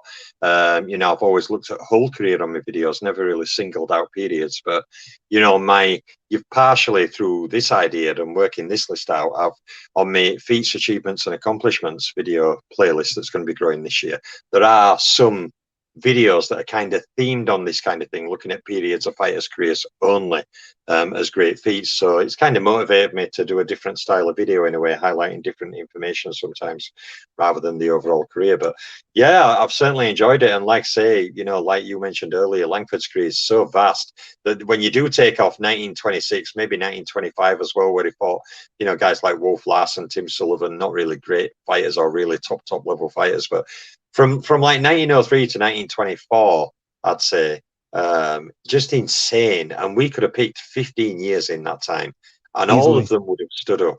And it shows how incredible this guy's career was, year upon year upon year upon year. It is insane what he did. And leaving out like 1906 and some of these years that didn't make it, like 1910, 1909. I mean, it's every year there's something notable about it. It's just so extreme, and you know, it's just one of these. Sorry, I'm putting up what Scrap's saying down in the chat. No, it's okay. No, I'm thanks just again, Scrap. Too. Yeah, but it's just hard to overstate how epic his career was. And 1916 is the ultimate of that, and it's not about being undefeated. Although Greb being undefeated for 45 fights, possibly 46. Didn't you say something like there might have been a fight with Jack Dillon or something like that? Or I'm not sure. Yes, potential. No, not Jack Dillon. It wasn't Jack Dillon. It was someone else. But yeah, there is a rumor of a 46 fight, but opponent not confirmed. I've just got a date, September. Apparently, this fight happened, but I ain't been able to find anything about it.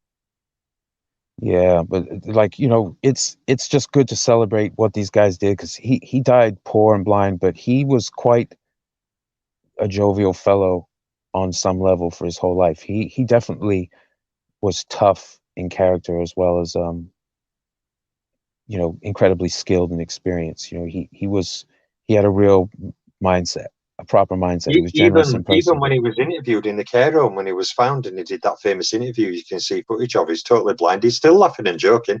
And even in that interview, I read the full interview in the newspaper article, and I read the full interview, not just the bit they have on footage of him in colour, what they put in colour now. But he said that in his career, even though he faced that racism in time, even though he was denied shot against the heavyweight title that Johnson held and everything like that, and denied shots against middleweight title and light heavyweight title that he were campaigning to fight for, he said he had no regrets and he'd do it all over again, and he loved his career, and he had great moments and he had great highlights, and yeah, still with a smile on his face, even blind and old. No regrets, smile on his face, happy as Larry, laughing. Incredible. Yeah, and he was much loved. And when he retired, it was a really big deal. And they did a benefit to try and restore his eyesight. It was a huge deal. I mean, in the whole boxing community, people were donating. I think it was Dempsey donated, notably. Yes, Jack Dempsey did donate. Yes, Wouldn't he did. fight him, but he did donate, because Yeah, he yeah. felt for the man. And so Jack credit Dempsey to, had massive respect for Sam Langford as a fighter, and he just respected him enormously. Yeah. yeah, I believe in his book, he said, "The hell I feared no man." So he basically was like, "No, Langford scared me." But Langford was a very easygoing guy, but just vicious to fight, especially when he was trying to prove a point in a certain fights. Oh yeah, in that ring, he was a predator. A predator. He would Like take you out if he could. And right, like you like said, if he went into ring motivated, you could be in big trouble. yeah, like the rematch with Gumboat after losing in 1913, and the press was saying stuff about him and all. He's more interested in pork chops and training and all this kind of stuff. He's over the hill. So he came in. He had a busy schedule that year, but he came in to prove a point, and he proved a point. And Yeah, he Gumboat battered him. and Yeah. Gumboat gave him his credit. I mean, lots of guys gave him his credit as the hardest puncher that there ever was, and until Joe Louis. And once Joe Louis was there, enough time had gone by, and the fact that Lewis was bigger and was a brilliant puncher, and the same short, hard, and Blackburn, the lineage of Blackburn was there. He fought a bunch Mhm. of rounds against all-time greats, including Langford, lots of rounds against Langford. So he knew, even though it was a younger Yeah, Langford, yeah. he was around in the game. For the years that he wasn't in prison, Jack Blackburn was around the game. So he was there a lot. So his level of knowledge, certain guys that went on to coach, some of them really stood out. Blackburn's one of those. He should be in the Hall of Fame as a fighter, though. He was very successful in his career for the And years he I was am active. looking forward to the day when Jeff Clark and young Peter Jackson get their Hall of Fame entry, which of course will take Langford. If both of those join Hall of Fame, it'll take Langford's Hall of Fame fights to virtually 80. It will put him on 79 Hall of Fame fights if those two join. And that in itself, he's only one of two fighters, I believe, who have over 50 Hall of Fame. Um, um, no, in fact, I think he's the only one who has over 50 Hall of Fame fights. Greb's on 49. But he has Yeah, over this 60 Hall of. It's insane. and going back because of the way they structure the Hall of Fame inductions, that there are a lot of early era fighters that are underrepresented who did great things, but they just lost in the drowned in like who else is in the running to who are more favored or who were notable opponents of favored fighters in more recent Yeah, years that get the that's get why the I got push. that's why I got mixed up actually. I was going to say 50 Hall of Fame fights for Greb, but I remembered I had 50 in my head because Lou Bogash could have joined Hall of Fame. He didn't get in, Todd Morgan got him, but that was still ringing in my head 50, 50, 50, half century, like Langford Right. or above. So yeah, it's actually 49 he's on. But if Lou Bogash would have joined Hall of Fame, then Greb would have beat 16 Hall of Famers and had 50 fights against him. So he'd have been only second fighter to go 50 or above Hall of Fame fights. But even then, Langford's still way ahead of him. And like I say, if Langford gets some of those other guys, Holly, Blackburn, Jackson in Hall of Fame, his Hall of Fame fights are going to be, you know, just ridiculous. Nearly double size of Terence Crawford's career. I mean, it's insane, really, what he did. All Yeah, captured within a 24-year period. yeah, you really can't say enough about it. We've said coming up toward 3 hours on it, and still we just grazed the surface of his career, just a little bit of just touching on it, and it still took almost 3 hours. But I do Mm. have to go to work now. I have to go home and get ready No, for that's work. great, mate. This Yeah, it's knocking has on a been bit here too. incredible. It's been a great get together. Here's Langford getting ready to go. I think this was I getting can see him ready to there. Yeah, I can see him there. Yeah, see. He with the got hat along on. with people. He was really, and there's got his cigar.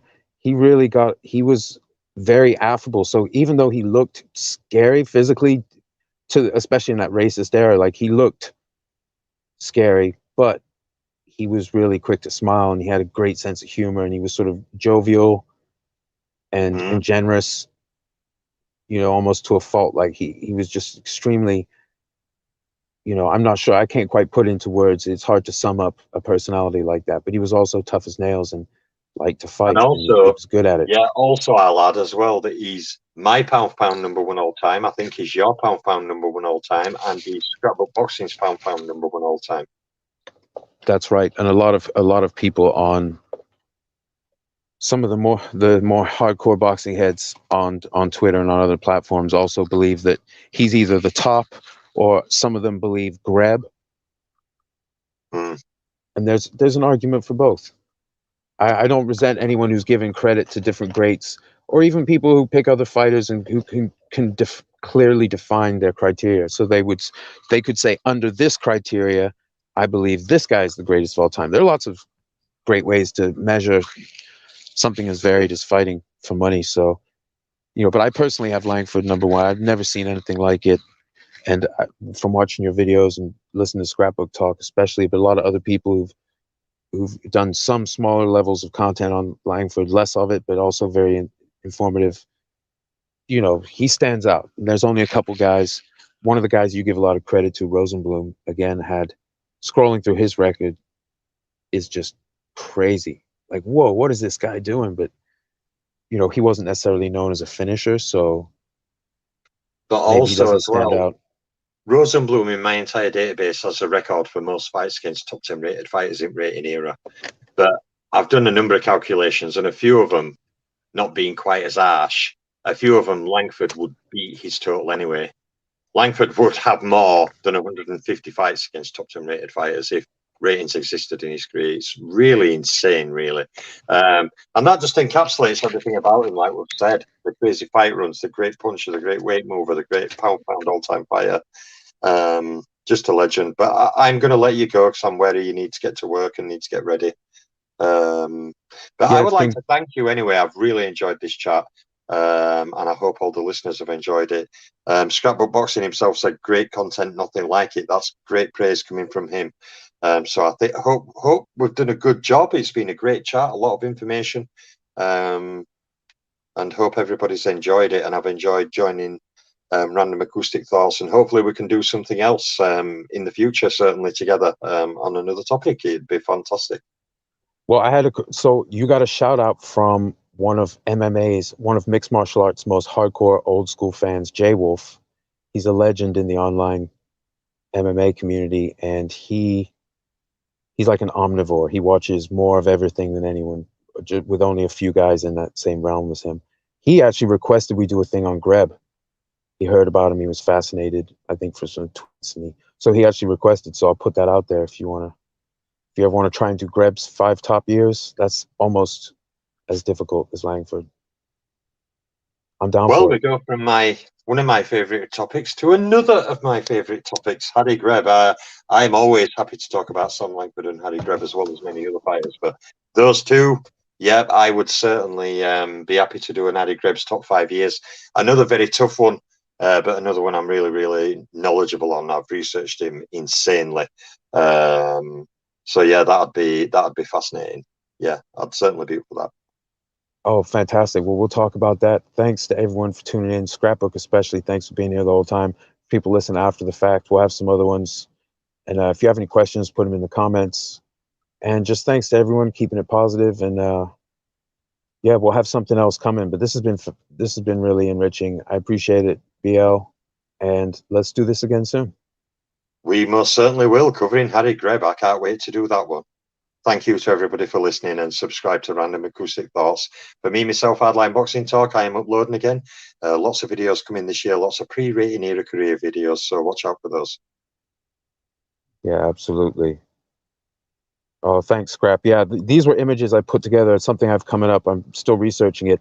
This was for Sam Langford's 1911 fight with Bill Lang in London. These are some of the people and styles that Langford had fought at that point in his career since 1902. Patsy Sweeney, who was like a battler, like a come forward fighter. The great Joe Gans, Jack Blackburn, Dave Hawley. That's Elbows McFadden, who was elite in the prior generation. Great Barbados Walcott. Andy Watson, the professor, very tricky, king of the prearranged draw. Young Is Peter Danny Jackson. Dwayne on there by any chance? Is that Danny I Dwayne didn't at put him bottom on there. left-hand corner? No, I didn't put him on there. That's Patsy Uh, Sweeney. So I was thinking he uh, won that one. He lost to Dwayne, but Dwayne, credit to him. Young Peter Jackson in the second from the left in the middle. Great Joe Jeanette, the great Jack Johnson, Jim Barry. I think he was like a tough Montana cowboy type. that's Big Sandy San, Ferguson next to Big him. Sandy Ferguson, Canadian but fought out of Boston. Yeah, Big yeah. Sandy, top New England heavyweight, and Langford fought him. Obviously, he's on here. Then Tony Ross in the center, all the way on the right, Mm. and then down there is fireman Jim Flynn. He had fought him 3 times, going 2-1. The questions. Then there's Al Kubiak, one of the White Hopes. Iron Haig, the English champion. I believe that's Dixie Kidd in the middle. Yeah, yeah, yeah. And then that's Mike Schreck, who fought at multiple weights and had He was a a good severe fighter. winning He was a record. good fighter. Yeah, and he made your rankings one year, so I put him on there. The great Stanley Catchell, welterweight and middleweight, just an incredibly. He died young, but he lived fast, and he threw a lot of punches in his life. Big puncher. And Battling Jim, and then the Joplin Ghost, Jeff Clark. That was just before 1911. Now, if you ignored everything and started at 1912, he had a Hall of Fame career by the time Yeah, he was out of the game. absolutely. He had two full, impressive, handful of the all-time great Hall of Fame careers mushed into one. And he fought across multiple generations. So Elbows McFadden and Joe Gans and Joe Walcott, these, 1890s, Patsy Sweeney, that's when these guys were sometime in the 1890s, Andy Watson too.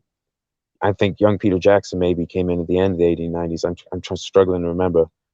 But then he fought the greats across several weights and a lot of tough guys in that next generation of fighters. And generations of fighters went very quickly in those days because you have so many fights on a hard schedule with hard times, hard life, that smaller gloves. A lot of guys, their primes didn't last that long. So the fact that Johnson through his skill and Langford through his skill and certain guys, Blackburn, they were stayed dangerous even when they were past their best physically.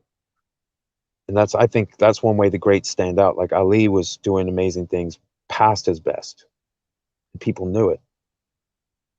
And it made it more amazing. Foreman, when he came back and largely won, because people knew, they were like, look at this, look at him with the Archie Moore, with the cross arm guard and changing his whole fight style.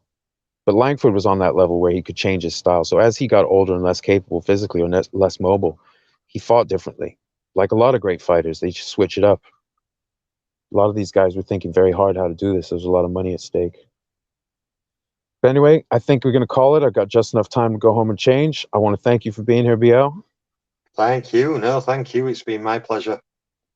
We'll do another one. Next time I'll have better stuff. I actually had slow motion video of Langford training and fighting, but it's on the computer. So next time I'll have it up. I'll render them smaller files and have them uploaded as well for a chat. Sounds good. Can't Excellent. wait Well, for the thanks. dread one. No Yeah, problem. let's Thank talk you. about that.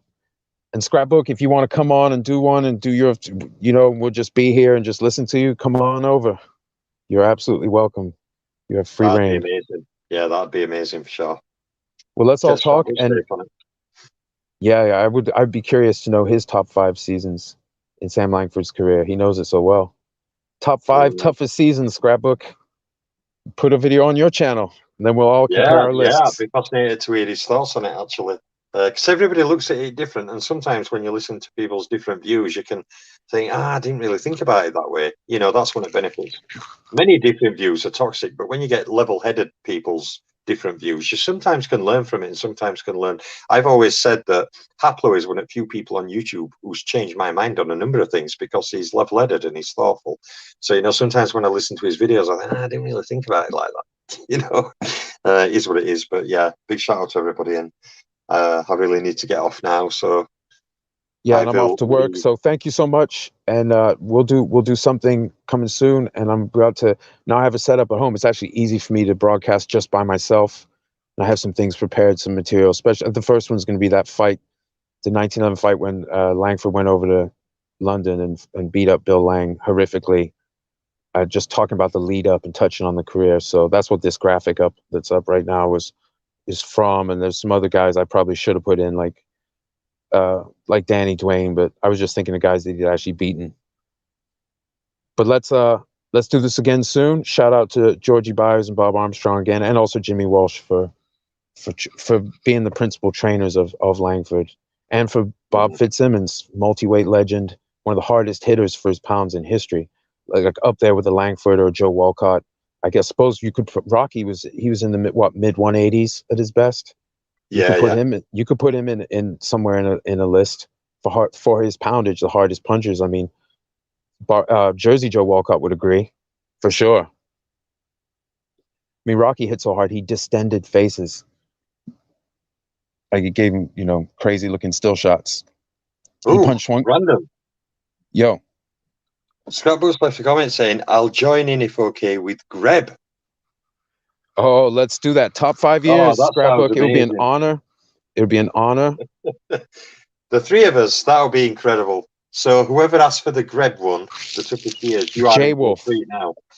So J Wolf, J Wolf. Shout him out, J Wolf. Big up, J Wolf. J Huge Wolf. fan of primarily kickboxing and mixed martial arts. But he's one of the most positive advocates for fight sports on the internet, and he's been that way for years. Shout out to him. He's one of my closest internet friends. I'll put it that way. We fought a lot of debate battles against the trolls back in the day when MMA, when the marketing, the promotional wars, the last round of them. But anyway, Well, certainly, I have to say to J Wolf, with Random, Scrapbook, and myself, you're probably going to get one of the best Harry Greb talks you've ever heard. So, J Wolf, tuning into that Harry Greb talk when we do it, me, Random, and Scrapbook, you are going to learn so much about Harry Greb, and hopefully, at the end of that, you mentioned. It was mentioned you're trying to learn about him or want to know more about him in some extent. Trust me, on that live stream, you will learn a whole lot about him to where you probably won't have many questions afterwards. yeah, I think we can say that I'd boastful to say between the three of us. I would say between the two of you, with me largely just sitting there and learning and throwing in some amazing, oh my God, we're gonna fully paint the picture of the greatness of Harry Greb and what a kind of Absolutely. character, and absolutely driven to fight. Apparently, from what I'd seen just briefly, I'm actually driving now. I'm on my way to go get changed for work, so I don't want to punch in late. I want to be on point. But Oh, no, don't be late. so sorry about the indicator sound. No, it's But okay. he Didn't hear he it. apparently was bullied when he was younger, and then he snapped one day and beat the piss out of the guys who had been bullying him, and from there he was just like, so I guess he stored, like many great fighters, he stored it up and then he let it out. Maybe that happened to Langford with an abusive father.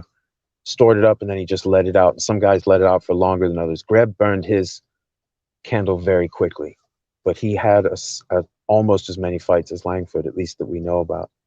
Langford Yeah, has yeah. some unknowns. We don't know quite how many fights he actually had, fist fights, but certain guys. Bobby Dobbs, I think, is another like that. Jack Blackburn. We don't have it all. We just don't have it. Or most of us don't. I don't know if someone does. But anyway, oh yeah, look at this. Scrap. Oh, Haplo. Okay, I'm not gonna look at the phone. Like, okay, so Haplo said Greb and Langford at 175. What do you think, BL? Well, without taking too much time on it, Apple, because I need to let Random go. I'm driving. You can talk. You can talk away. But sorry about if there's Yeah, car I know I noises. I don't need to want to get look off at the as well, screen. mate. It's getting really late here. It's now going well past midnight. So, Oh, you're a but warrior. all I would say, Haplo, is I've always said that to me, Langford is the greatest 175-pound fighter, as in a light heavyweight fighter. He's not the greatest accomplisher at the weight, but as a fighting machine, Langford between 161 and 175 was, to me, in his era, nearly unbeatable against men his own size. Harry Greb as well was a great light heavyweight. Neither of them are regarded as top 10 light heavyweights. I have them both in my top 10 light heavyweights. But I find it hard to pick against either of them at light heavyweight. On their best day, at their peak, I find it hard to pick any light heavyweight to beat either of them. So I have to just say to you, Aplo, I don't have a goddamn clue who'd win.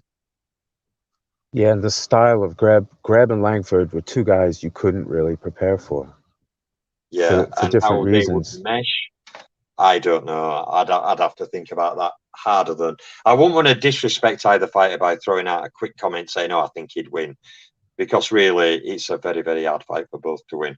But I find it hard to pick against Sam Langford at light heavyweight, even against Greb. You know what? It like sometimes when I think of fantasy fights, because I'm more focused on the old school. No diss on the new school. I just find that when they were really busy, more interesting personally. Stats nerd thing. I like to see a lot of numbers, big numbers. So that's why Langford and Greb are two of those standout guys, and Rosenblum, and others. But I would say if they fought a series, getting on in the series, I think Greb could use might have been able to game plan to avoid the worst of Langford and maybe get on point volume. But if they just fought, if you took them at their absolute best, like Greb when he was tearing his way through and he not the part where he just broken his hand or anything, because I think you said he broke his hand in 1919 as well as fighting a silly schedule of 45 fights. He broke his hand 3 times in 1919. Take a few weeks off. That's Harry Greb style. That's what we're talking about. Sam Langford, Harry Greb, damaging one eye, fighting one-eyed. He went into one fight with his hand. He went into one fight with his hand still broken and beat the guy with his left hand. Yeah, it's just one of those. It's one of those things where just padded with his right to set up the lefts. Yeah, he fought with a broken hand. He went into the fight with a broken hand. It would hurt him. It was swollen, but he didn't care. He still won the fight. You know, that would be a good talk to have. Either us or panel. I know you're not so big on panels. I'm not either, although with Scrapbook, that's a different matter. Scrapbook, that's like having Yoda come in and talk to us, you know what I mean? Like this is on point. But in general, I don't know, whatever format you want to do, but some of this, like this fantasy fight here, I'm talking about the styles and maybe how they functioned in their careers against different styles. I'd be open to doing something on that as well. But this 3-way Greb countdown is going to be beyond epic. I'm going to have to study a lot. But that's good. That's fun. Yeah, we'll definitely sort it out. I'm definitely down for it. I'm glad Scrapbook's down for it. Yeah, we'll definitely have to do it. It will be a great listen. And to Jay Wolf and anyone else who wants to learn about Greb, you're going to learn a lot. Because that guy, I know his fighting style, I know his fighting style evolved over years. I know all his opponents. I know what happened in many of his fights. I know his statistics. Scrapbook's knowledge on him is insane as well. So, you know, you're going to learn a lot from that if you want to know about Eddie Greb. So, yeah, I'm definitely down for that one. Absolutely. We shall discuss that over the coming few weeks, and because we'll need to work on his top 5 years anyway, all of us. Yeah, so. that's daunting. Although, even for number one, like in Langford, you can comfortably say that's his best year, but the toughest year. But with Greb, I don't think with Greb it's that. I'm not going to give anything away.